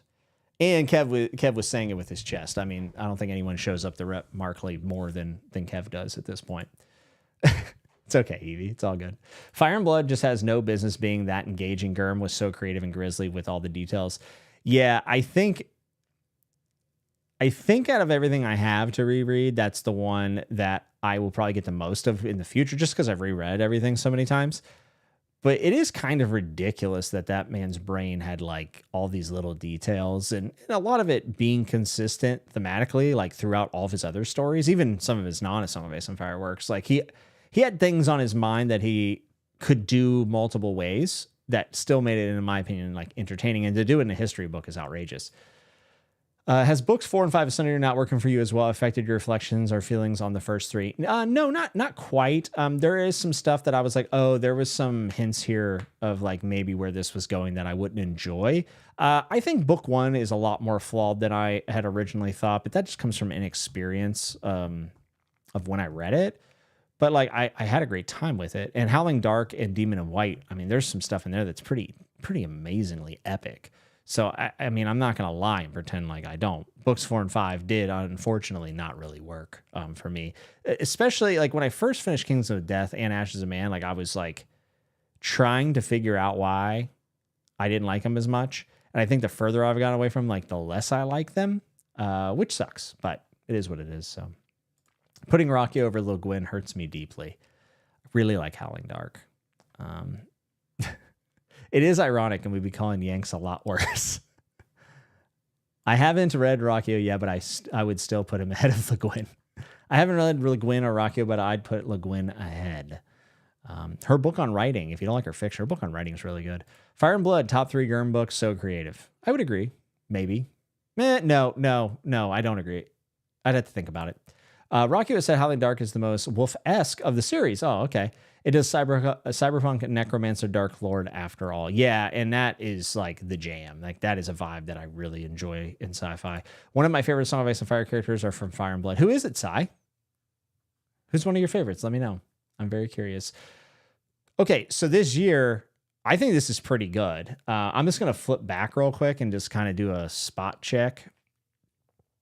2022 against 2023. Man. All right, I'm sorry, 2021 and 2022. Oh, that is tough. Ranking these is going to be a pain. I'll be flipping back to these slides as I go through to pick my favorite. And no, I actually haven't thought about how I would rank these yet because I thought it'd be more fun to figure it out on the live. So I don't think Jimmy has touched Olivia Moon's Deeds of Paxenarian and its sequel series yet. I did read Sheep Farmer's Daughter. I thought it was pretty good. I liked it. I didn't like love it, but Queen Reina, Princess Era. Okay, very cool. Queen Reina is pretty sick. You're right. All right, here we go. Are we ready? 2023. Switch. Okay, cool. So first off, when I made my I did top 12 books. So there were 2 books that were cut from this list. I'll be honest with you, I actually can't. I think it was Shadows Linger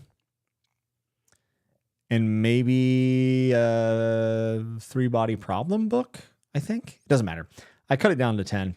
But my top 12 books of 2023 in 12 minutes or less is one of my favorite videos I've done. I thought it was really good.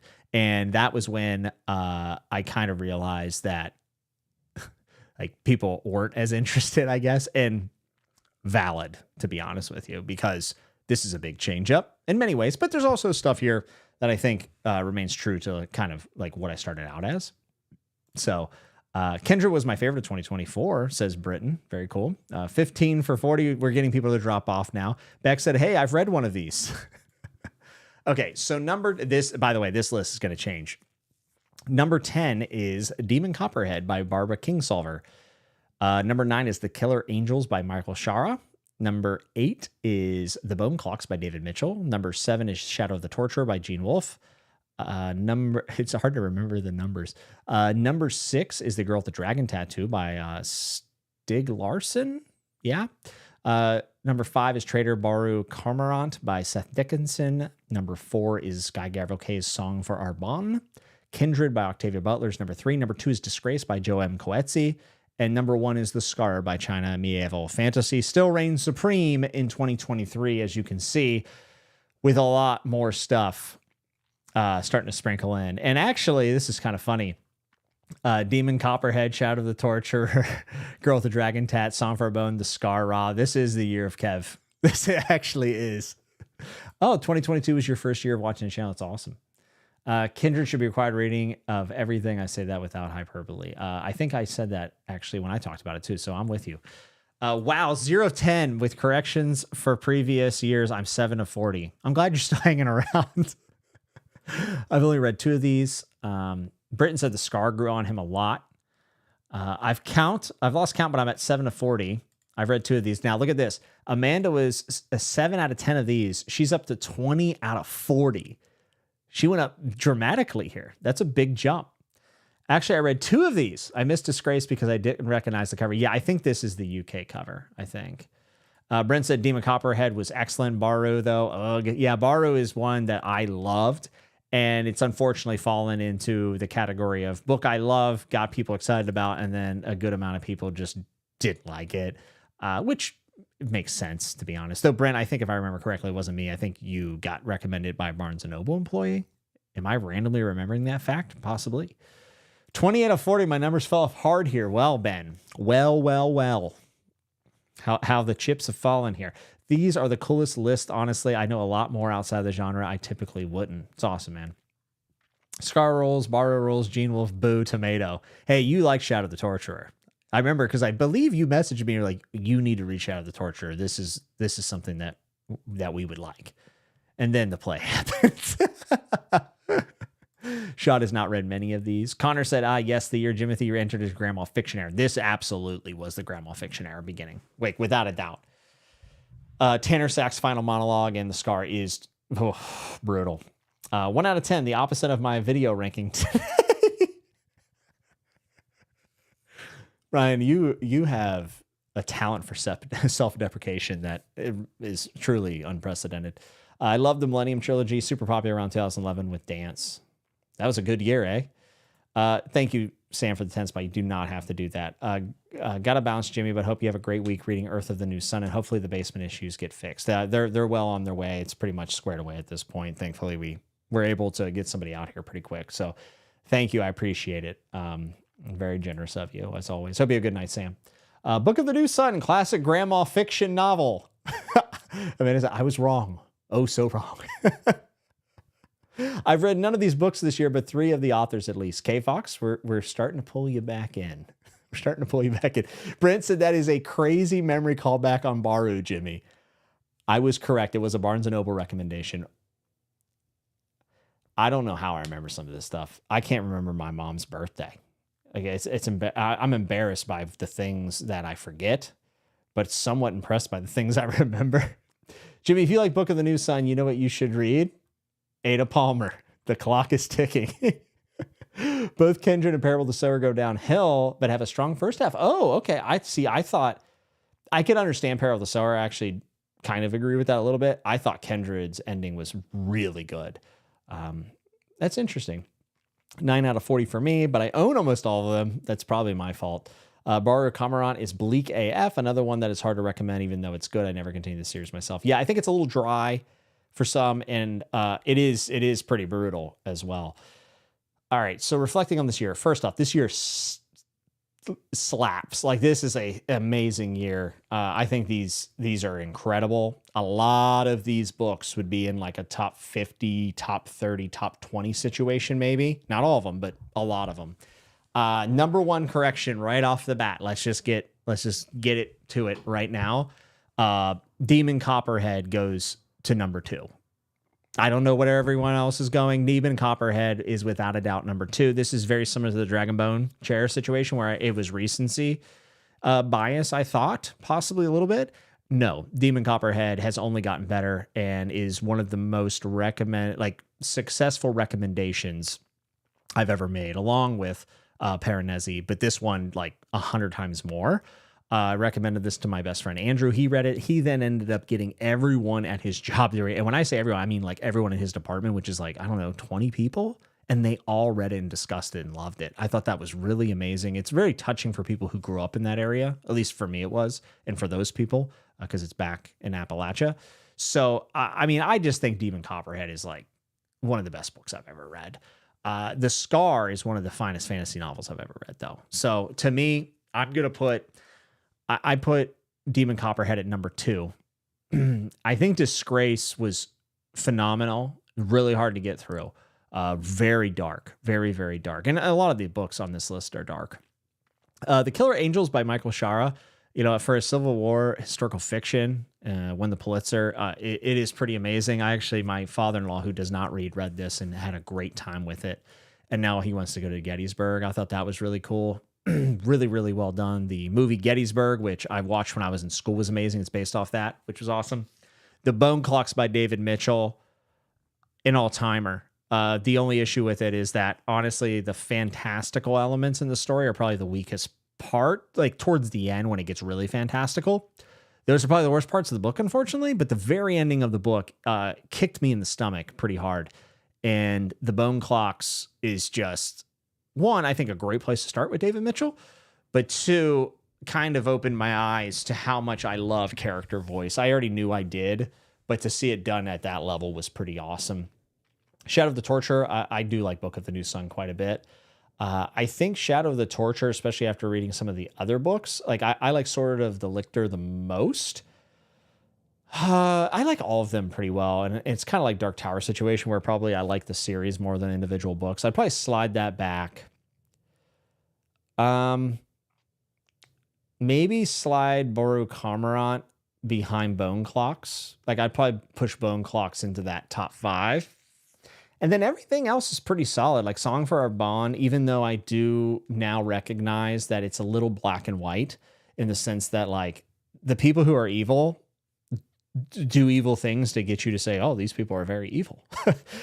And that is a little like odd for GGK as someone who I think takes a lot of time to delve in the nuance. But maybe because I read his other works, that made it stand out to me. And I still really like the musical aspects of that as well. It's really good. Has good characters.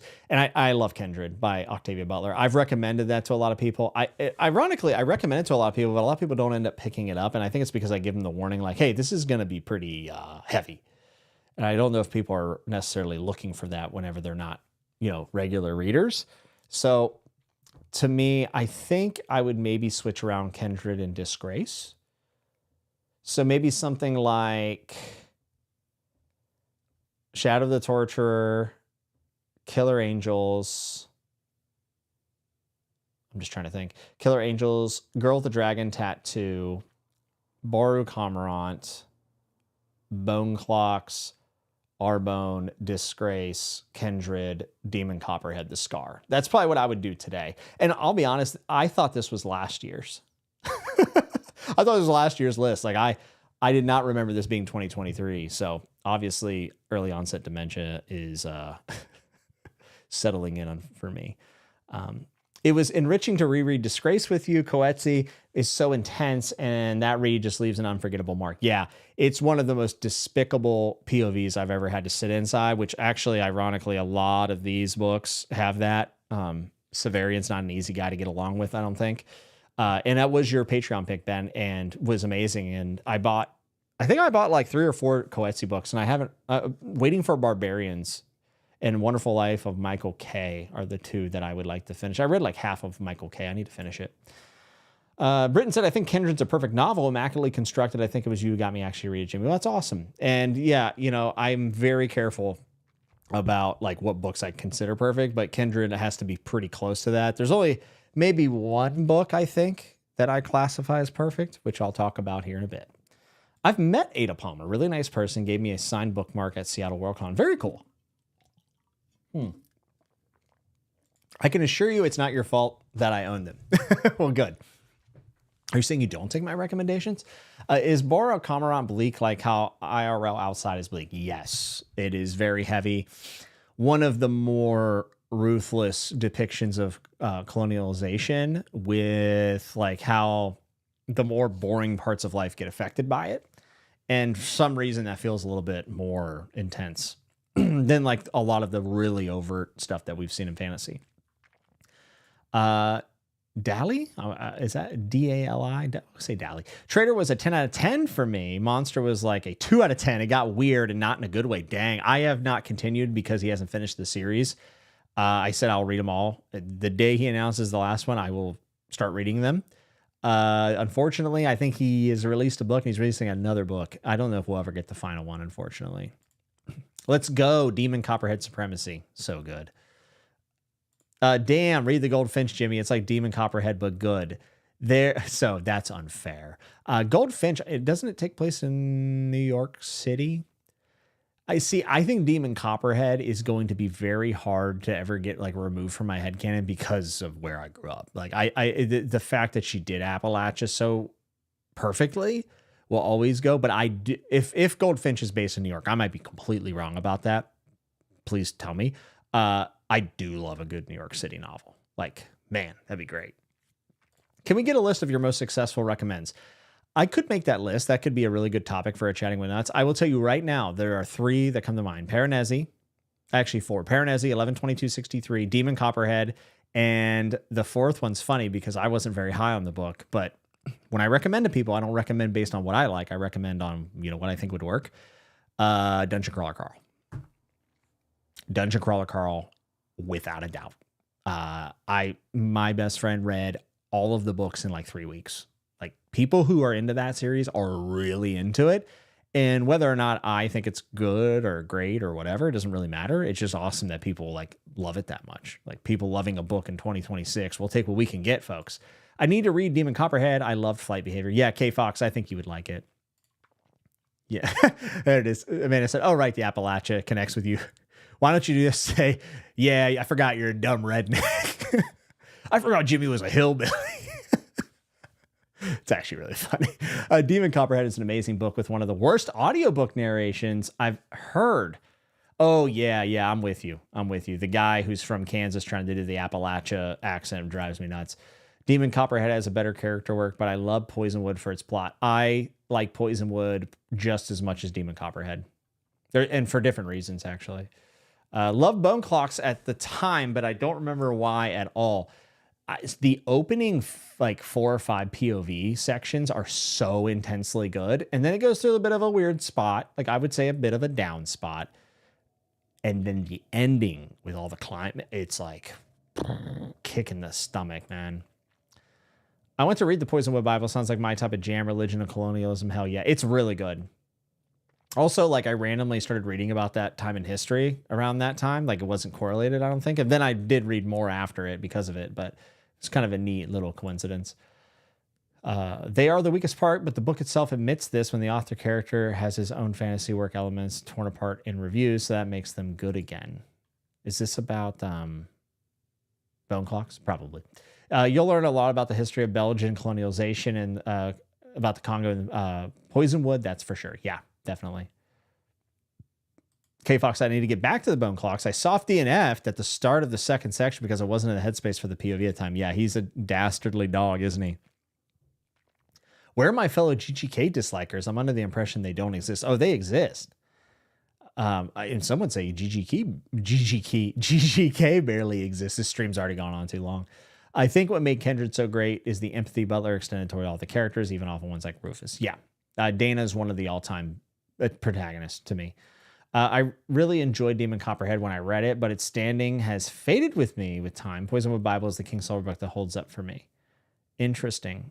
I would be hard-pressed to pick one between them. What's up, Hayward? Said, I found my previously missing copy of The Scar. Might be bumping it up to TBR. Please.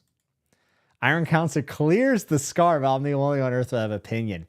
I like Iron Council a lot. I think I like it as much as Perdido, but for me, I would put The Scar like in a Hall of Fame if I could. Like all the the lovers, it's all so very good, man. I think Mieval got a little too cute with the ideas in Iron Council. I appreciated his rather pessimistic view on revolution. Well, there's also a lot of history that would agree that revolutions don't always happen at the same time, unfortunately. If I'm not buried beneath my TBR as it is, though, don't worry. The Scar is there for you to get you out and to pull you out from the rubble, I promise. Jimmy, I'm reading Goldfinch this year. Join me. Just because of that, I'm not reading it. Thanks for the Trader Baru description. I regret not picking it up when I saw it in bookstores years ago. Never again will I leave a book behind. Yes, always buy the book. Always. I do have Cavalier and Clay. I have heard it's one of the best New York City novels, so I absolutely will read that at some point. And also, it's a Pulitzer winner. I try to always go through the Pulitzer list and find things I think sound interesting to read them, because the Pulitzer has been pretty solid for me. What's up, GCM Baron? Dungeon Crawler Caller rocks. I think a large amount of people agree with you on that. For sure. DCC is also one of my most successful recommends, even though I was super mid on it. Yeah, I think that's just the book. Maybe it's right time, right audience, like the millennial. I don't know, but I just know that it's on fire right now. Secret History ripped so hard, top 3 book for me, and is why I wanted to read Goldfinch. The Goldfinch is just so long. It's crazy. Yeah, I was talking about the bone clocks. Okay, cool. So let's move on to my last year, which I don't know why I blanked on this list so hard, but this one kind of threw me for a loop. And if anything, you can kind of see. Oh, by the way, I should actually mention this. I didn't release a top 10 list for 2024. I did. I just did the Nutties, and I forewent the top books of the year video. It's the only year I didn't do a top 10 or top 12. But I had recorded down my top 10. And I think I just said, you know what? Actually, I'm not going to make this video. So this is 10-1. This is what I had written down in my Google Keep notes, which was cool. Beartown comes in at number 10 by Frederick Bachman. And number 9 is Black Leopard Red Wolf by Marlon James. Number 8 was Ohio by Stephen Markley. I have number 7, Severed Echoes by Anya Dillon. I have Tana French, The Searcher at number 6. Number 5 is My Dark Vanessa. Who wrote that? Oh, God. Oh, no. Oh, no. Okay, sorry. I can't. I don't remember. Sorry.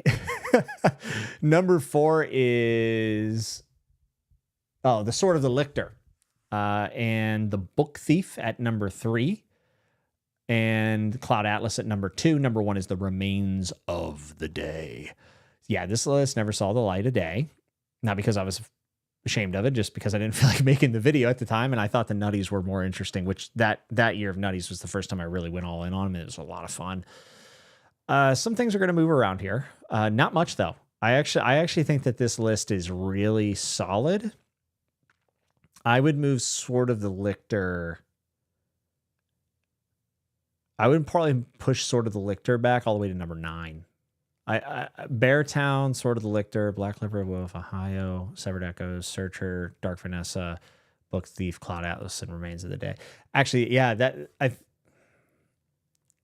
I think that is the list. I think just all you have to do is just move Sword of the Lictor to 9. And this one's more recent, so it's a little bit easier. Like, my opinions probably haven't changed that much on these books. But I will say, I remember The Remains of the Day and the Cloud Atlas being real tough. Really tough. 2 of my all-time favorite books. I think they both make top 10s, like a top 10 all-time list. And almost every single one of these books will probably make like a top 50 list, I think. Maybe. I will note this. I'm a huge fan of Marlon James. Black Leopard Red Wolf is a very bloated... it's bloated. It's fallible. It has some weird stuff in it. The pacing's odd. It's extraordinarily graphic. Like, there's a lot of stuff that you could say about that book. And I didn't enjoy reading all of it.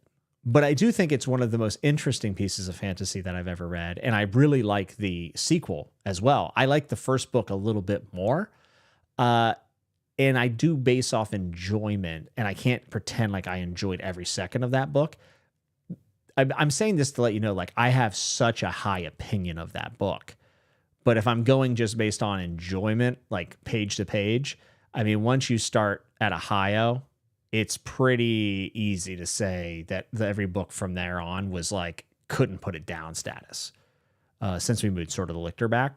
So like Ohio, Severed Echoes, Searcher, My Dark Vanessa, Book Thief, Cloud Atlas, Remains of the Day, like all those were like compulsive reads. Like I couldn't stop. Black Leopard Red Wolf was probably the most challenging outside of Cloud Atlas. And I think you guys remember I did my favorite trilogies, and I said, like, once he finishes that trilogy, which he probably never will at this point, which is just so upsetting to me, there would be a chance that, like, the Dark Star trilogy would make my top 3 trilogies of all time. Like, I love it that much. So I just want to put some respect on that name, because that book is not enjoyed very much by the masses, but I really love it. I really, really love it. It's just very hard to recommend. So I love this list. This list is awesome. I would pick up any of these books today and read them for sure. Like, without a doubt.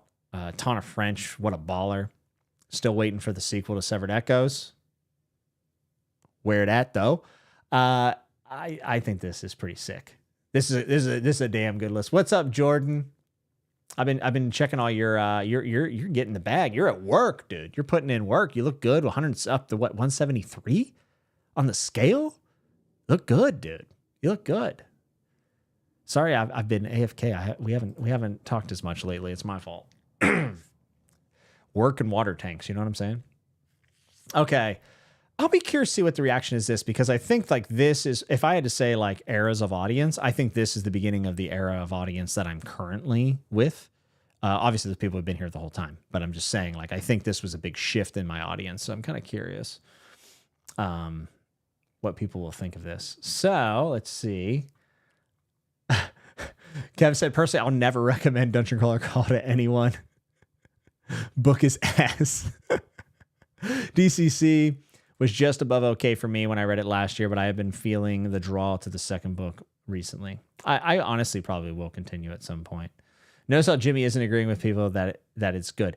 I mean, I thought it was just fine. There was stuff about it that really annoyed me.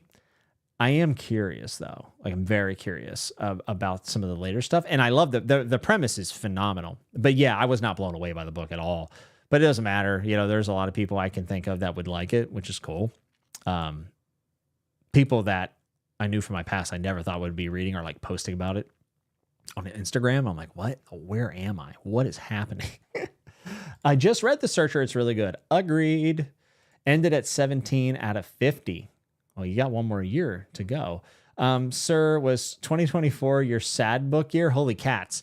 Well, yes, but also you have to go check out 2023. There's a lot of sad books on there. I mean, Disgrace, Kindred, whatever else. What else was there? Tombs of Atuans. No, that's not sad. I'm thinking of Tahanu. Yeah, I'm pretty much steadily reading sad books. Let's be honest. 8 out of 50, another 0 out of 10, so 7 for 50. 35 out of 50, Ben is back. My total stopped going up after 2021 to nothing. Ryan, I don't think you would like many of the books that I put in my top 10, unfortunately, but I'm glad you're here. Black Leopard Red Wolf is indeed a masterpiece. Go get him, Jimmy. Yeah, it's flawed. There's a lot of flaws, but it is so sick. Black Leopard, Dark Vanessa, brutal books. Yeah, they sure are. Brand new Jimmy top 10 list. Let's go. Yeah, it's kind of fun to pull this one out of the crypt of notes that I have. Ishiguro Supremacy. Read none of these. 5 on the TBR. We'll take it. My Dark Vanessa is fantastic as well. I love that book. Love that book. That's also up there with record. You know what? I really like that idea, Bex. I think I will do a stream of, like, my most recommended books. I think that could be fun. I could probably pick out like 10 to 20 books. That would be a lot of fun. The Year of Cavendish. You're damn right. The Book Thief pierced me as well. 4 out of 10. It's only 24 out of 50. I did not count Severed Echoes. Why? Why ever not? Beartown, yes. Favorite book of all time. I've read it for 5 or 6 times now. Tears each time. There's a show. I can't remember. Did I watch the show? Do you guys remember? Did I watch the show? Because if not, I would love to. What's up, Taylor? Good to see you. Said, hi, I'm late, but this year looks like a strong contender. Yeah. It's going to be tight. It's going to be tight. Remains beats Cloud Atlas. Yeah, so I talked about this earlier. I think that if I could only say one book was perfect, and I think I I would only hold that opinion. And of course, it's subjective. I think Remains of the Day is pretty much a perfect book for me. There's nothing about it that I would cut. I don't even know if I really need it anymore. book pissed me off. It made me laugh. It made me cry. Made me happy. Like, it had every bit of emotion, and for what it was about, like, I just think it's amazing. I need to watch that movie, by the way. My Dark Vanessa is dark indeed, and I still can't decide how I feel about it. Therefore, I think it must be great because it really stuck with me. That's how I usually end up, Simon. If something sticks with me, I usually give it some credence. Brent said Sword is great. I've not read any of the rest.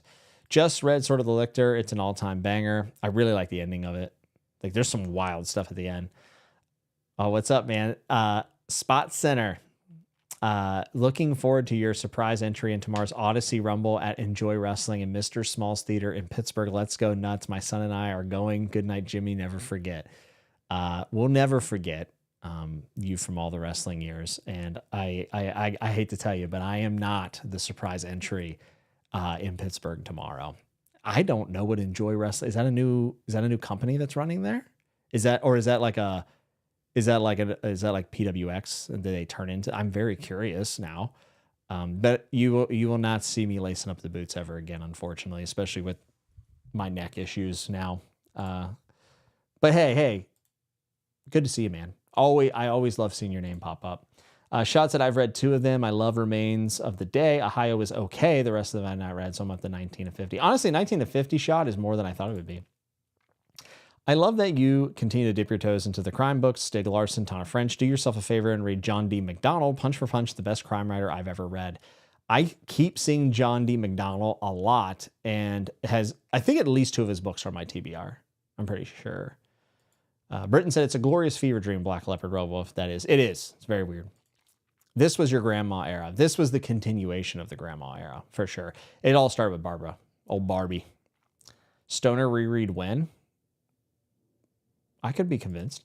My Dark Vanessa is so incredibly well written. I've never identified so much with the character and disgusted by their actions at the same time. It's very, very, very conflicting and messy. And I think it does it perfectly. Like, that story is it's a very easy thing to tell that story in a 2-dimensional fashion that would be acceptable. It would be good. You would probably get something from it. But to write it the way that she did, I mean, it's crazy. It's a very powerful book to me. I read The Book Thief 20 years ago and still think about it. Yeah, that book had me tearing up in the gym. I think I was doing some tricep pushdowns and I was like, I got to turn this shit off. Like, the bros are going to see me crying. I can't have that. Like Perdido, I love the raw creativity of Black Leopard, Red Wolf. I completely agree. Black Leopard, Red Wolf. 100% agree with Jimmy about the Dark Star trilogy. That's all 6 of us. Jordan said, I feel good. Just got to stop eating so much. Why not? Just go on GLP-1. You'll be fine, bro. You'll be fine for the next one.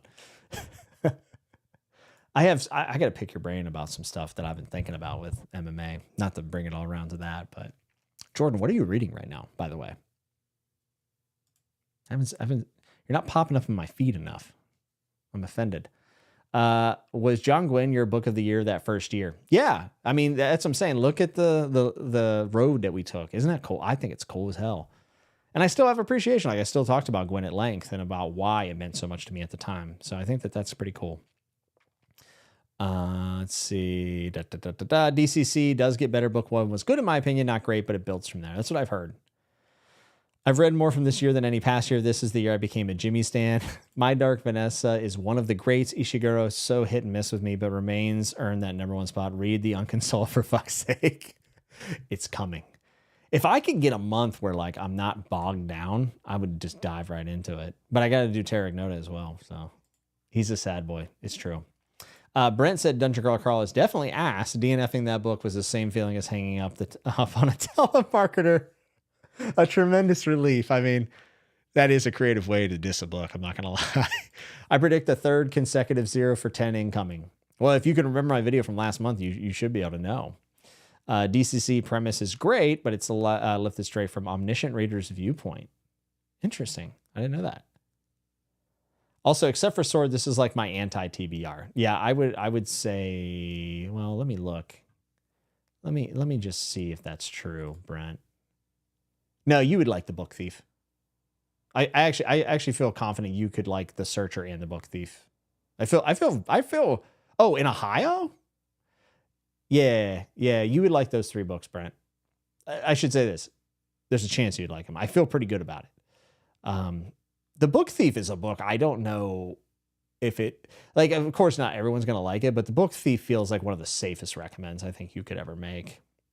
It's also just been like so overwhelmingly positive, like received by like millions of people. It's kind of crazy. Remains isn't even my favorite Ishiguro, but it is a good book. Ishiguro never misses. He hasn't missed with me yet, but I got a lot to go. Lacing up the boons in downtown Pittsburgh with Donnie.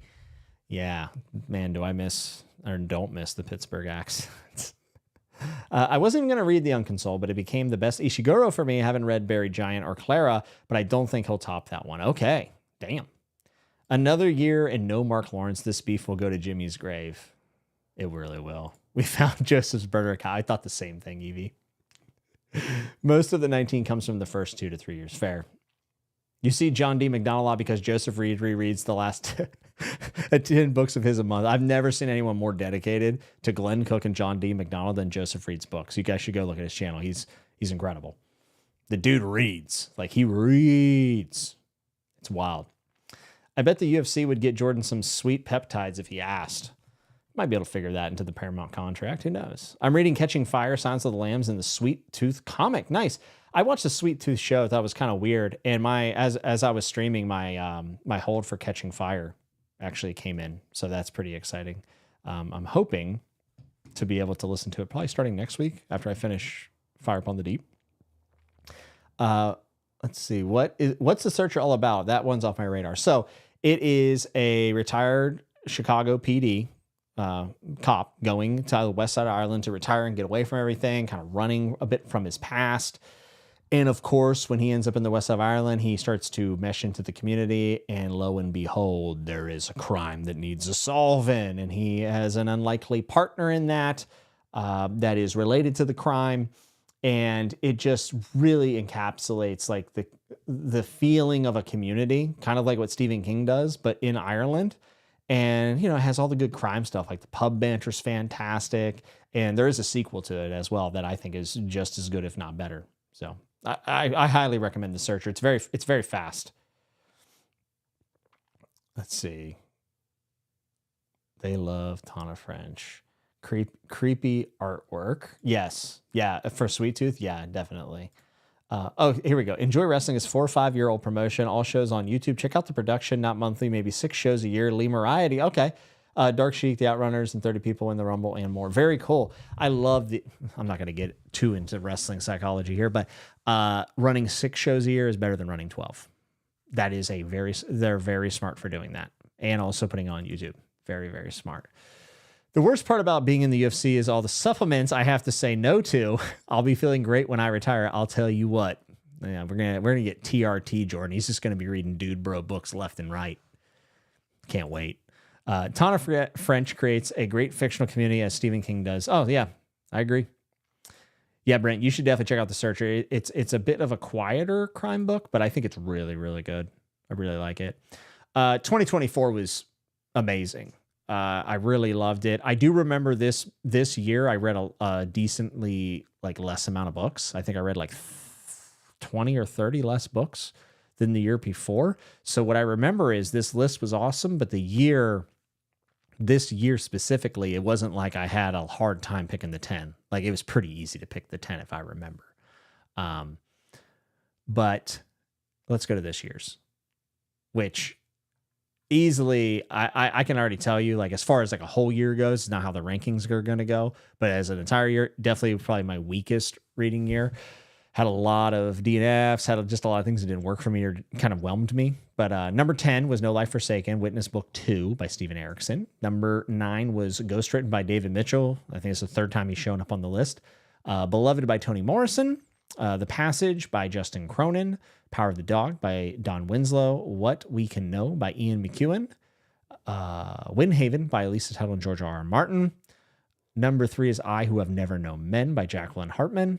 James by Percival Everett. And The Deluge by Stephen Markley, his second appearance.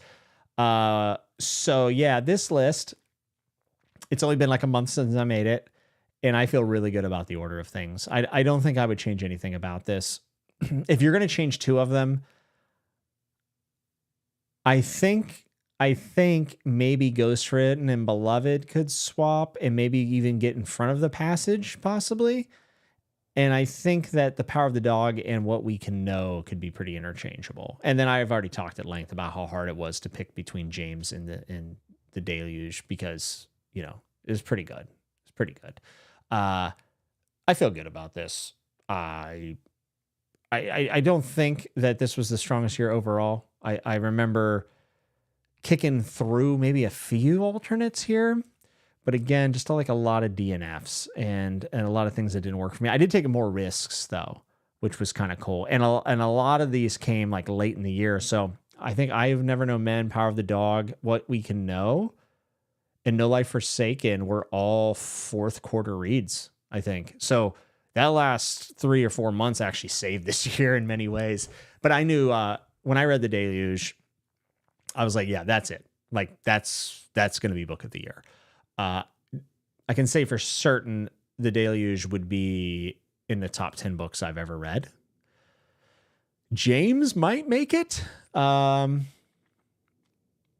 don't know. I'd have to think about it. Eventually, guys, I will do like a top maybe 30 books or something, and we'll do it on the live, and it'll be a lot of fun. I think you guys will enjoy it. I could make it as a video. Maybe I'll do it as a video because a lot more people can see it that way, which would be cool, but we'll see. Eventually, I will do that. I've been waiting forever to do it because I just wanted to read more books. Also, I feel like I have such a ridiculous like range of books now to pick from. It could be a lot of fun. So I want a page count comparison for the top 10 each year. Well, I can tell you this right now. 2021 wins page count wise by a mile. And then the shortest year, ironically, I think it was 2024. I think 2024 would be the shortest because old Markley over there wrote a brick of a book. And I'm pretty sure that is a fun idea, Jordan. And I wish I was smart enough to have thought about that. That would have been a really cool comparison. Maybe I'll do that comparison and then I'll mention it on the next Chatting with Nuts, like when I do my in a nutshell stream in 2 weeks. Could be cool. All right, let's see if people have updated their counts. You lost me. I'll go back to my island in the middle of the ocean now. God bless you, Ryan. 16 of 60. I've read 3 of these. See, Bex, we're getting closer. The Power of the Dog is really good. I think it's amazing. Rhett says, hey, Jimbo, do you read much nonfiction or are you purely a fiction reader? I used to read a lot of nonfiction when I was on the road wrestling. I loved reading physics books and some memoirs from people. But no, not really. I've started a lot of them. Like I started like that nuclear war book that came out recently that like goes through a fictitious scenario. I did Life 3.0 by Mark Tregmark during COVID, but I start a lot of nonfiction and don't finish it. I also started Demon in White by Stephen, what is it, Erickson? No. Eric Larson. Is it Eric Larson? I don't know. The guy that writes nonfiction. You know what I'm saying? Brent said, I'll check it out, meaning The Searcher. I struggle with crime books in non-U.S. settings sometimes for some reason. Well, if that's true, I didn't know that. If that's true, maybe you wouldn't like it. I'm not sure. I just think it has like some sort of like charm being down to earth. But if you don't like the non-U.S. settings, I could see maybe it being a problem. Have you read Girl with the Dragon Tattoo? Do you like it? Because I feel like that one's really, really good. Obviously, it wasn't on that list, but Dan said, dang, I've read 0 of these. I who have never known who? 38 out of 60, 63%, not bad. You got a D. That's not too bad. Rogue said 0 out of 10 confirmed. Total 7 out of 50. Hey, that's not so bad. Oh, 18. Okay. None of them from that list. 4 on the radar. What's up, Thornall? Good to see you. 4 out of 10. I'm so glad I who have never known men is so high. I'm just glad I read that book. Definitely one of the most recommended books to me ever. And y'all were right for sure. I haven't added you on my list of potential guests for Britain's Hangout, Jordan. I thought I did. I must fix this. Oh boy. I'll look forward to that one. This one is doing a lot of work for me. 6 out of 10, which puts me at 17 of 60. So you're definitely more of like a new era guy. You know, we got the Old Testament and the New Testament. What will be the Book of Mormon? The Bluest Eyes is one of the best books I've read. I really, really loved it. I've read none of these, but I bought 3 because of Jimmy.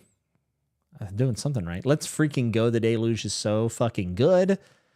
I recommended it to a friend late last year and she loved it. I find it interesting. You said, let's freaking go. And then you were like, what? I gotta say it. And then you put so fucking good. Like for some reason, that's very funny to me.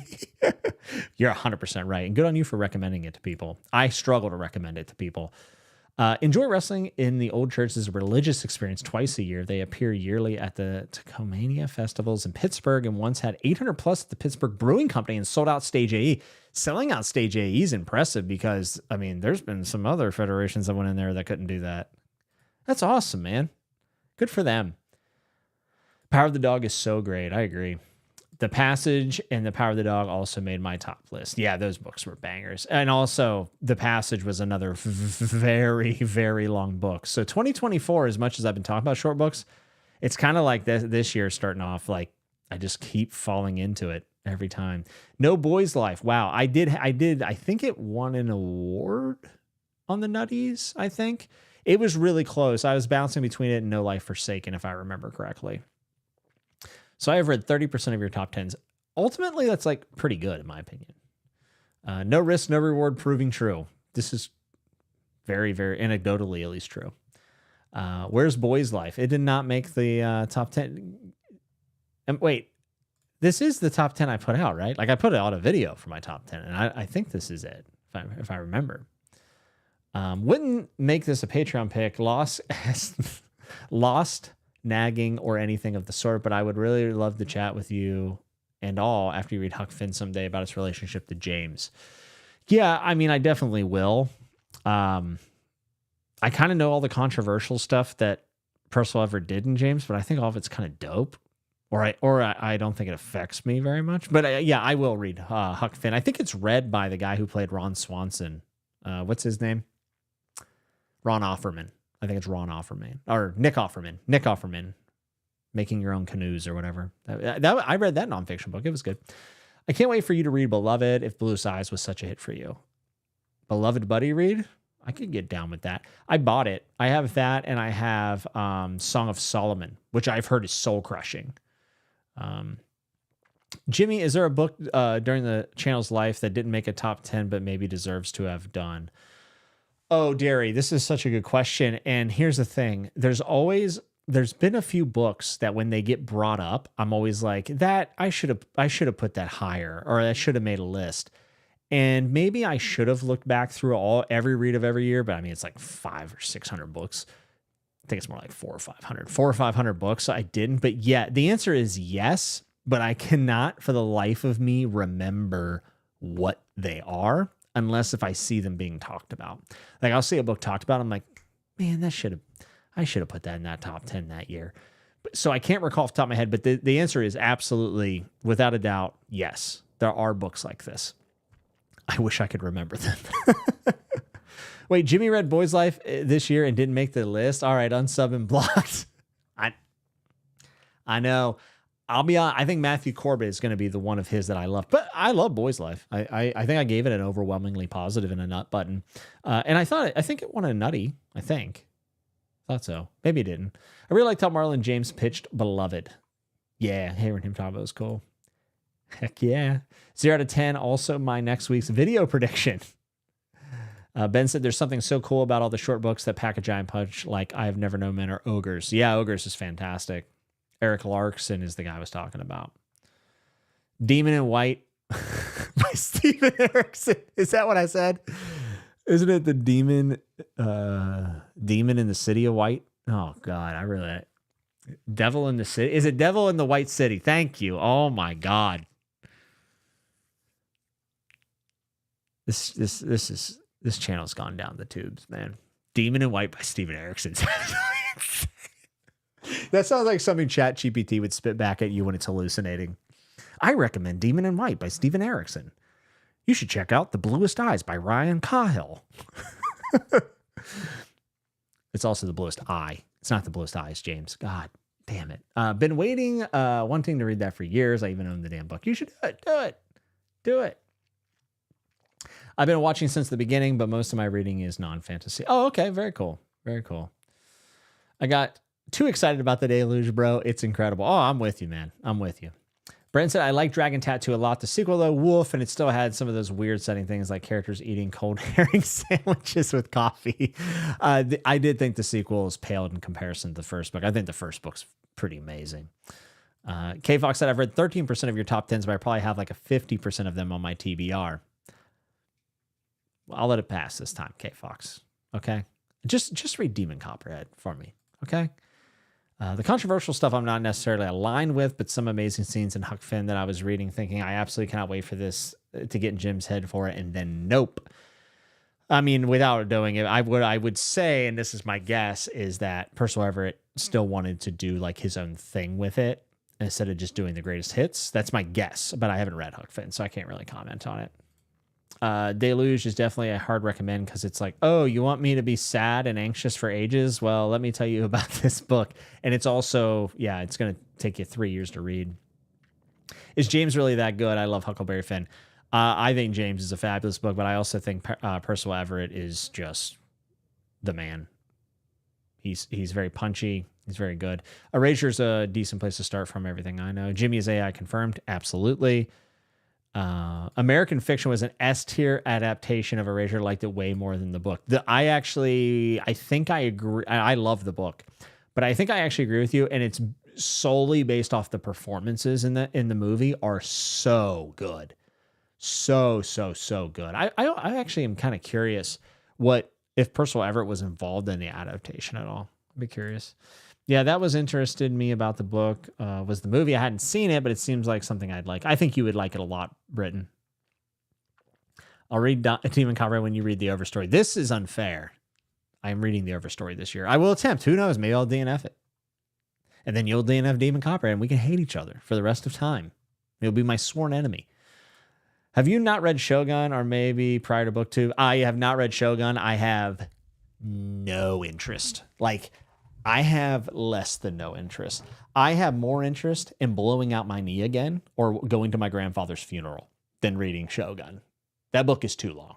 It's simply too long. It looks ridiculous. Like when I go in the store and it's like, oh, there's Shogun. It takes up like a quarter of a shelf. I'm like, that is completely ridiculous. Yeah, I'm not reading Shogun. I've heard the TV show is sick though. Maybe I'll watch the TV show and say it's better than the book without reading it. That rage bait people, you know what I mean? Yeah, that casting was next level. It really was. Okay. So now I have to rank these things, and that's not going to be super easy, but I do think Jerry said, so that's a no on Shogun. So how do you feel about reading Shogun? Yeah, I'm good, man. I'm good. Okay, Fox, if you've ever wanted the Nemesis, I'm the one, and I'm here for it. Okay, so ranking these, I need to just kind of look. Also, I'm sure Shogun's fine, guys. I'm just kind of trolling. I really won't read it, though. Never say never, but if I can help it, I won't. As someone who chose to not go to my grandpa's funeral and live by this decision, I don't understand. That's crazy. Okay. I'm going to rank these top 10s. And keep in mind that it's the entirety of the top 10. And I can't really recollect all these complete reading years, so we're going off the top 10 as a total, not just like the top book. Because if I went top book, I mean, it'd be pretty hard not to put the Deluge up there or the Scar. So I'm trying to just go off of the entire work. Oh, interesting. I didn't realize that if you switch scenes in this. Okay, I'm learning some stuff. Okay, so this was the series year. I'll tell you what, everyone in chat, put in what your favorite year was out of my reading. I'll kind of go through 2020, just a hodgepodge of BookTube darlings, I would say. Duffy Pratt said, so funny that people will read 14-book fantasy series, but balk at the Shogun because it's too long. Well, to be fair, Duffy, also that is very funny. You're right. I don't read 14-book series anymore. I should have read Shogun in 2021. That would have been better. I also am not super interested in the topic, to be honest with you. That's the other thing. Just me personally, knowing what it's about, I'm not sure if I would really enjoy it. Watch, I'll probably end up reading it next year. It'll be book of the year. And then I get to make a video. I was wrong about Shogun. Anyways, so Hodgepodge in 2020, you got the stand in there. It's pretty good. 2021 was the year of fantasy series where I burned out on big books, probably, and then continued that burnout a little bit into this year. But this is where I started branching out a little bit, reading some lesser known fantasy stuff, getting into literary fiction, read a really dope novella. Then you have 2023, which honestly is probably the least fantasy-driven year and sci-fi-driven year. There's still, 1, 2, 3, 4, 5, 6, 5 to 6 on there, so I guess it's not as brutal as I thought. And then 2024, a lot of variance here, a ton. In fact, now I'm looking at it, so 1, 2, 3. There's only 3 fantasy or science. 4. There's 4 here. So probably the least fantasy-driven year in 2024. And then, of course, we have 2025, which I just went over. So that should be pretty fresh in everyone's minds. Okay, so we got a lot of 2023s. HR, I've tried Infinite Jest, and I enjoyed the opening of it. But then I got to some, I think it was like was it tennis or something? I can't remember. There was something I was like, man, I am not digging this. I would like to try it again one more time, though. I usually give books a second chance, usually. And Jimmy peaked in 2019. You're not wrong. In more than one way, to be honest. For all the Shogun fans out there, I promise you, most of it's tongue-in-cheek. It's okay. I promise. Let's see. For you, maybe 2024 or 2021. 2021 has the most books I've read, but I've read 2020 has like wins. I must choose 2022. 2020, a lot of 2021 love, huh? Is this a list of when we found subscribe to Jimmy? I mean, I imagine some of it, yeah. Okay. So just looking through these lists one more time.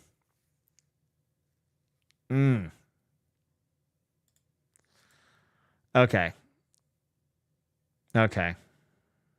Wandering In, that's the only thing I will not give a second chance to.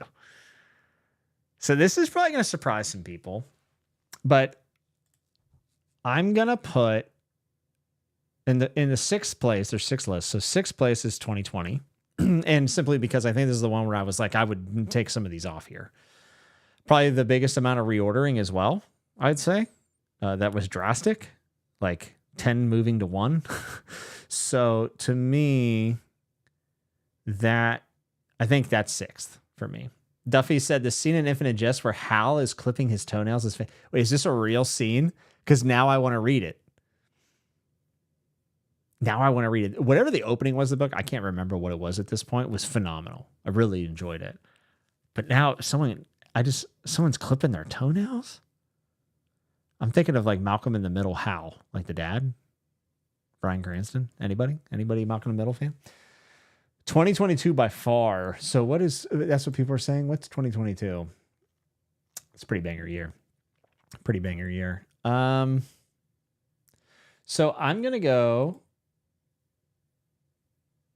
2020. Yes, it's real.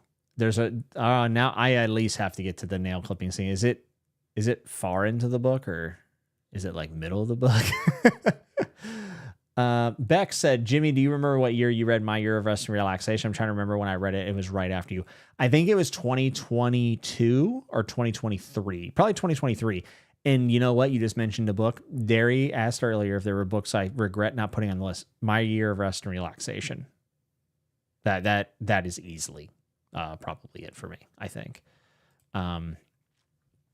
Okay, so 2020 is in 6th. I'm trying to decide 5th, and I'll kind of give you an insight of what I'm thinking. I'm somewhere between 2022. I'm between 2022 and 2025. Again, this is not an indictment of the book, like book in first place or even top 3. It's a whole list total. I think in 5th place, I would put 2025. I think 2025 goes into 5th place. And also, all these lists are great because they're my top 10s. But if I have to pick, I think 6th is 2020, 5th is 2025, and then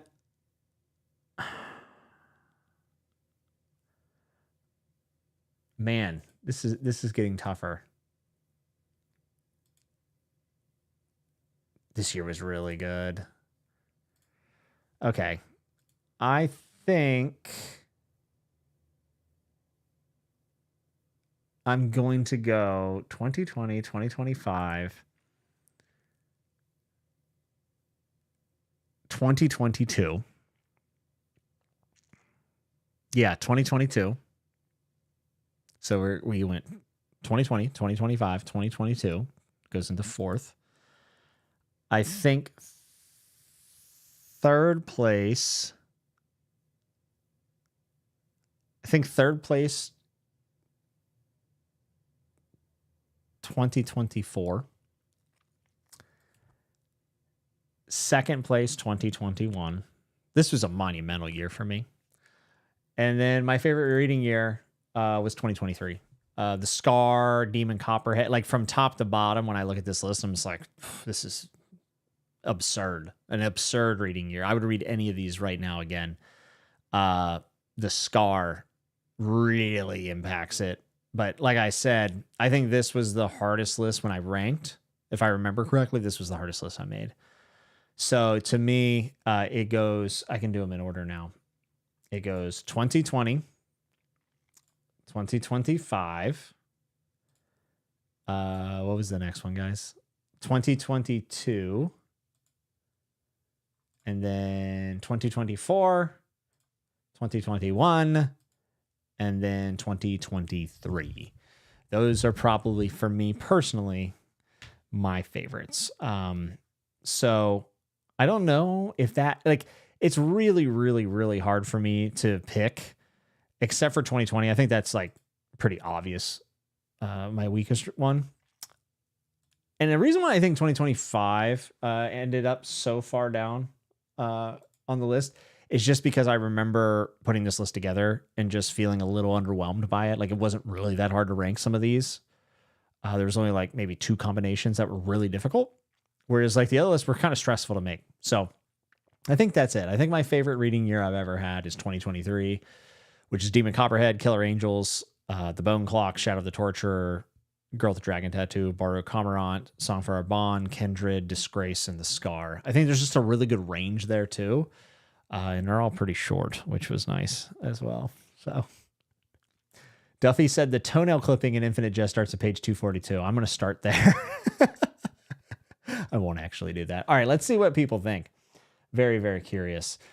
Shad said his favorite was either 2020 or 2021. Dylan said 2024, 2022 to 2025. Shad said 2023 is my least favorite, which is ironic because I made it my number 1. 2022 by far. I think I'm underrating 2022 probably the most because, I mean, Baker's on there, Crippled God, Stoner, my first Mieval, which was huge, Wall of Storms. I love Wall of Storms. So like that one, this is like a transition year. It could have been up. It could have been up there. It could have been up there. But I'm gonna stick with what I said.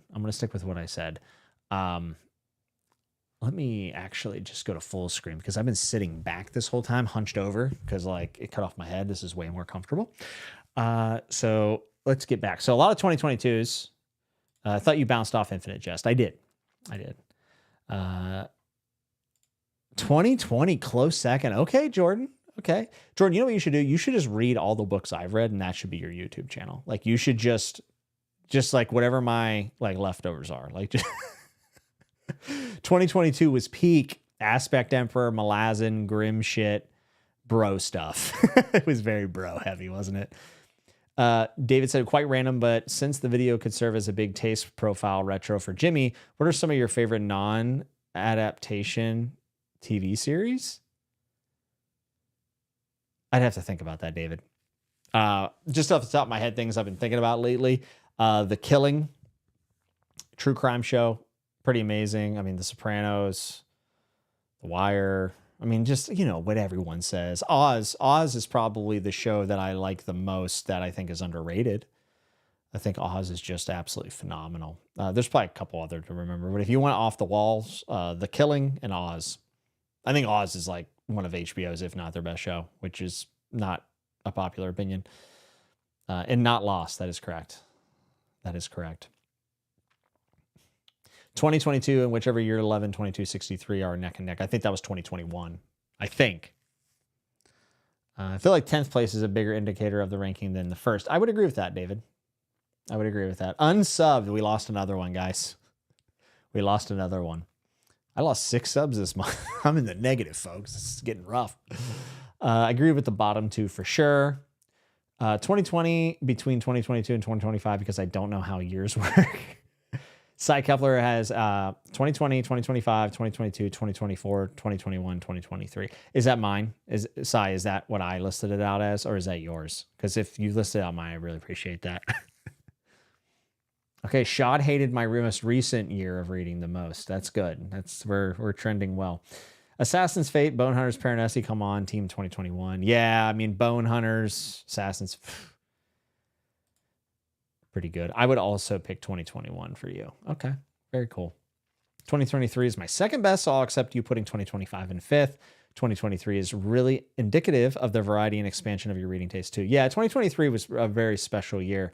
And maybe the most I have enjoyed reading ever, except for that first year back, like just being like, well, not really back, but I mean, reading tons of books. Like that was, it was special time, very special. How much percent Jimmy can one become by reading all the list? At least 10%. You don't want any more of that. It gets a little toxic after that.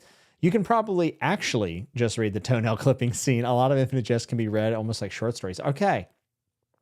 If that's true, that's very interesting and odd. Overall, this has been a stream just full of amazing reads. Yeah, it's nice to look back, honestly. True Detective Season 1 is fantastic. I've never watched Mad Men. I'm going to put Nut Pick on my wheel. Wait, I should do that. You should do that, dude. Here's what you do. Okay, Jordan. Have a nut pick, and whenever it happens, call me while you're filming. If you call me, I will pick up, and I will pick a book off the top of my head for you. I think that's actually a great idea. If you like The Killing, have you watched The Fall? It's a bit darker with and has Gillian Anderson. No. Wait, The Fall. Why does that sound familiar? I'm going to write that down on my list, Tyson, and thank you for recommending that to me. Watch. I have a list of things. I was really stressed out like 2 weeks ago, and kind of felt like I wasn't enjoying anything, which is like never a good feeling. So I wrote out a bunch of it's literally called Things I Want to Do. And it has like TV shows, like things that I don't give a lot of time to. So like TV, movies, video games, and Watch The Fall is now on there. So it's made it. Also, I don't know if it would help you guys, but it would actually, maybe it would help you if you're feeling that way ever. Just writing stuff down that you want to do that's just for fun, doesn't need to be productive. It's very good. Yeah, I really want to watch Dark. I've heard it's pretty amazing. What about the year of the depend adult under our garment? Fantastic. I mean, I'll try the Jimmy books. No guarantees I'll like them, but hey, Stranger Things have happened. You might like some of them, Ryan, but probably not. The Fall is an awesome TV show. Okay, The Fall is great. Fantastic. Jordan said that is perfect. I love to hear it. Man, I actually wrapped this up faster than I thought. I really thought this might go for like 5 hours, but I think I did a good job of kind of at least keeping it somewhat streamlined. I'm also sorry, like maybe I could have done a better job of at the end, like moving things around, but doing graphics in real time is really a hit or miss. And it's also very easy because this software does a lot of stuff to mess things up, and I don't want to mess anything up. So I'm sorry I didn't have like a final slide with everything on it. Maybe, well, I was going to say I put in the top comment. Maybe I will. We'll see. Duffy said, have you watched The Good Place? I watched the pilot episode, thought it was phenomenal, and have not continued it. I have been told by so many people it's like one of the best television shows ever. So I would like to get to it at some point. Thank you, Evie. Rectify is also such an underrated show. What's it about? K Fox said, I use sticky notes for that because I need things in my face to remember them. I do too. Like I have a TBR, and then I have like a little, I guess, shelf entertainment stand downstairs underneath my TV. It's packed full of books. It's ridiculous. But like I put books that I'm immediately interested in on that shelf. By the way, Overstory's on there, just so you know. The Good Place is amazing. I'm currently wearing my Jeremy Barimi shirt. Interesting. Winding down, go spend time with Mrs. Nuts. Thank you, Derry. You're very, very, very kind. So that's it. Those are my years of reading. I was looking back on it. I think it's cool. I'll be honest though, like when I talk about this stuff online and like during streams and stuff, I find myself having to almost pull back because a lot of the memories I have about reading come from like personal experiences with the people that I read it around or like found me through those. And I talked about a couple of these tonight, but a lot of these books trigger like personal experiences with people. And I think that probably means the most to me out of everything. It's just like the connection I've been able to form through the books I've read, whether like or dislike, whatever it is. So I think that like, that's what I'm taking away from this, like real time in the moment right now is just like how powerful books can be when it comes to like interpersonal connections with people like you never should have met or talked to, or maybe even found common ground with. So I think that that's pretty cool.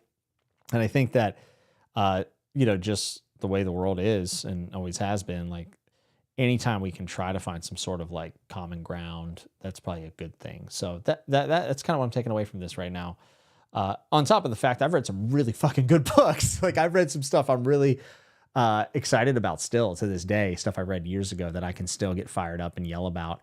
And I still talk about and remember pretty clearly, not all of them because I'm dumb, but like a lot of them that I feel like I can still talk fluently about or at least competently. So that's cool. I'm happy about that.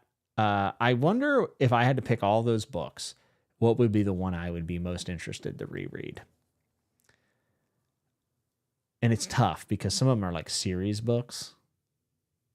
I don't know which. I would probably say The Great Ordeal by R. Scott Baker or The Scar. Those are probably the two I would want to reread the most because I think I can get a lot more out of them, which is pretty cool.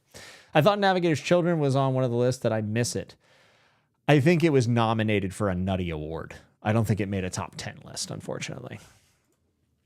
That's a really good point, Jimmy. I connect certain books to certain people. Yeah, there's a lot of books on that list that remind me of very specific times, like 11/22/63 immediately reminds me of Kev, one of my friends, and riding home at Christmas, listening to Kelsey and her showing an interest in it, and that always just makes me happy. So it's pretty cool. Pretty awesome. K Fox said, you definitely helped me find books outside of my comfort zone, Jimmy, even if I haven't read the actual books and just the author. Good point. Good point. You can never reread Dune enough. I need to continue Dune and get to God Emperor because that's the one I'm most interested in because I hear it goes so out of left field. It'd be cool. Folks, it's been a wonderful time recapping with you and going over things. I actually, this was an idea that came from one of the live chats with Chatting with Nuts. And when I heard it, I was like, that's a really good idea. Like ranking my years of reading. Or I think someone maybe just asked me what was my best year of reading. And I think I might have said 2023, but it got me thinking, and I thought about it for a while, and I kept going back to it, and I was like, well, I should probably do a video on it, or a stream, or whatever, an episode. So that's how this came about. So your recommendations in the chat, when you ask me questions and stuff, absolutely can turn into an episode of Chatting with Nuts, for sure. So I appreciate it. I appreciate you guys a lot. And the one that Bex had tonight, talking about most recommendable books, that's such a good idea. So I think I will probably do an episode where at least that's a section of it, and I think it'll be a lot of fun. Who else do you know can do almost 3 hours by themselves on BookTube? Who has the arrogance to do something like this? Just me. Just me. The Friday night delight. I'm glad you guys like this idea. It was not mine, really. It was more the person that commented, and I think that was awesome. So happy Friday the 13th. I hope you guys have a wonderful time. If you can't watch a horror movie or read a horror book, if you're so inclined, and I will see you in about 2 weeks. I haven't decided if I'm going to do it the last week of March and like before March is up, or I might do April 4th for March to give myself a few extra days to read books, because I've been really busy and I'm not reading as much as I should be, or I want to be, I should say, not should, want. So I'll see you in either 2 or 3 weeks, and we'll do In a Nutshell, and we'll be wrapping up, and we'll do the Patreon pick. And until then, I hope that you guys have some great reads, and I hope you guys rank your reading years as well. So if you like the stream, you can hit like. If you dislike, you hit dislike. If you love the thing about subscribing, love to have you. There is a Patreon in the description. It's optional, but always appreciated. Until we see you next time, remember to be good, be safe, and always keep turning the page.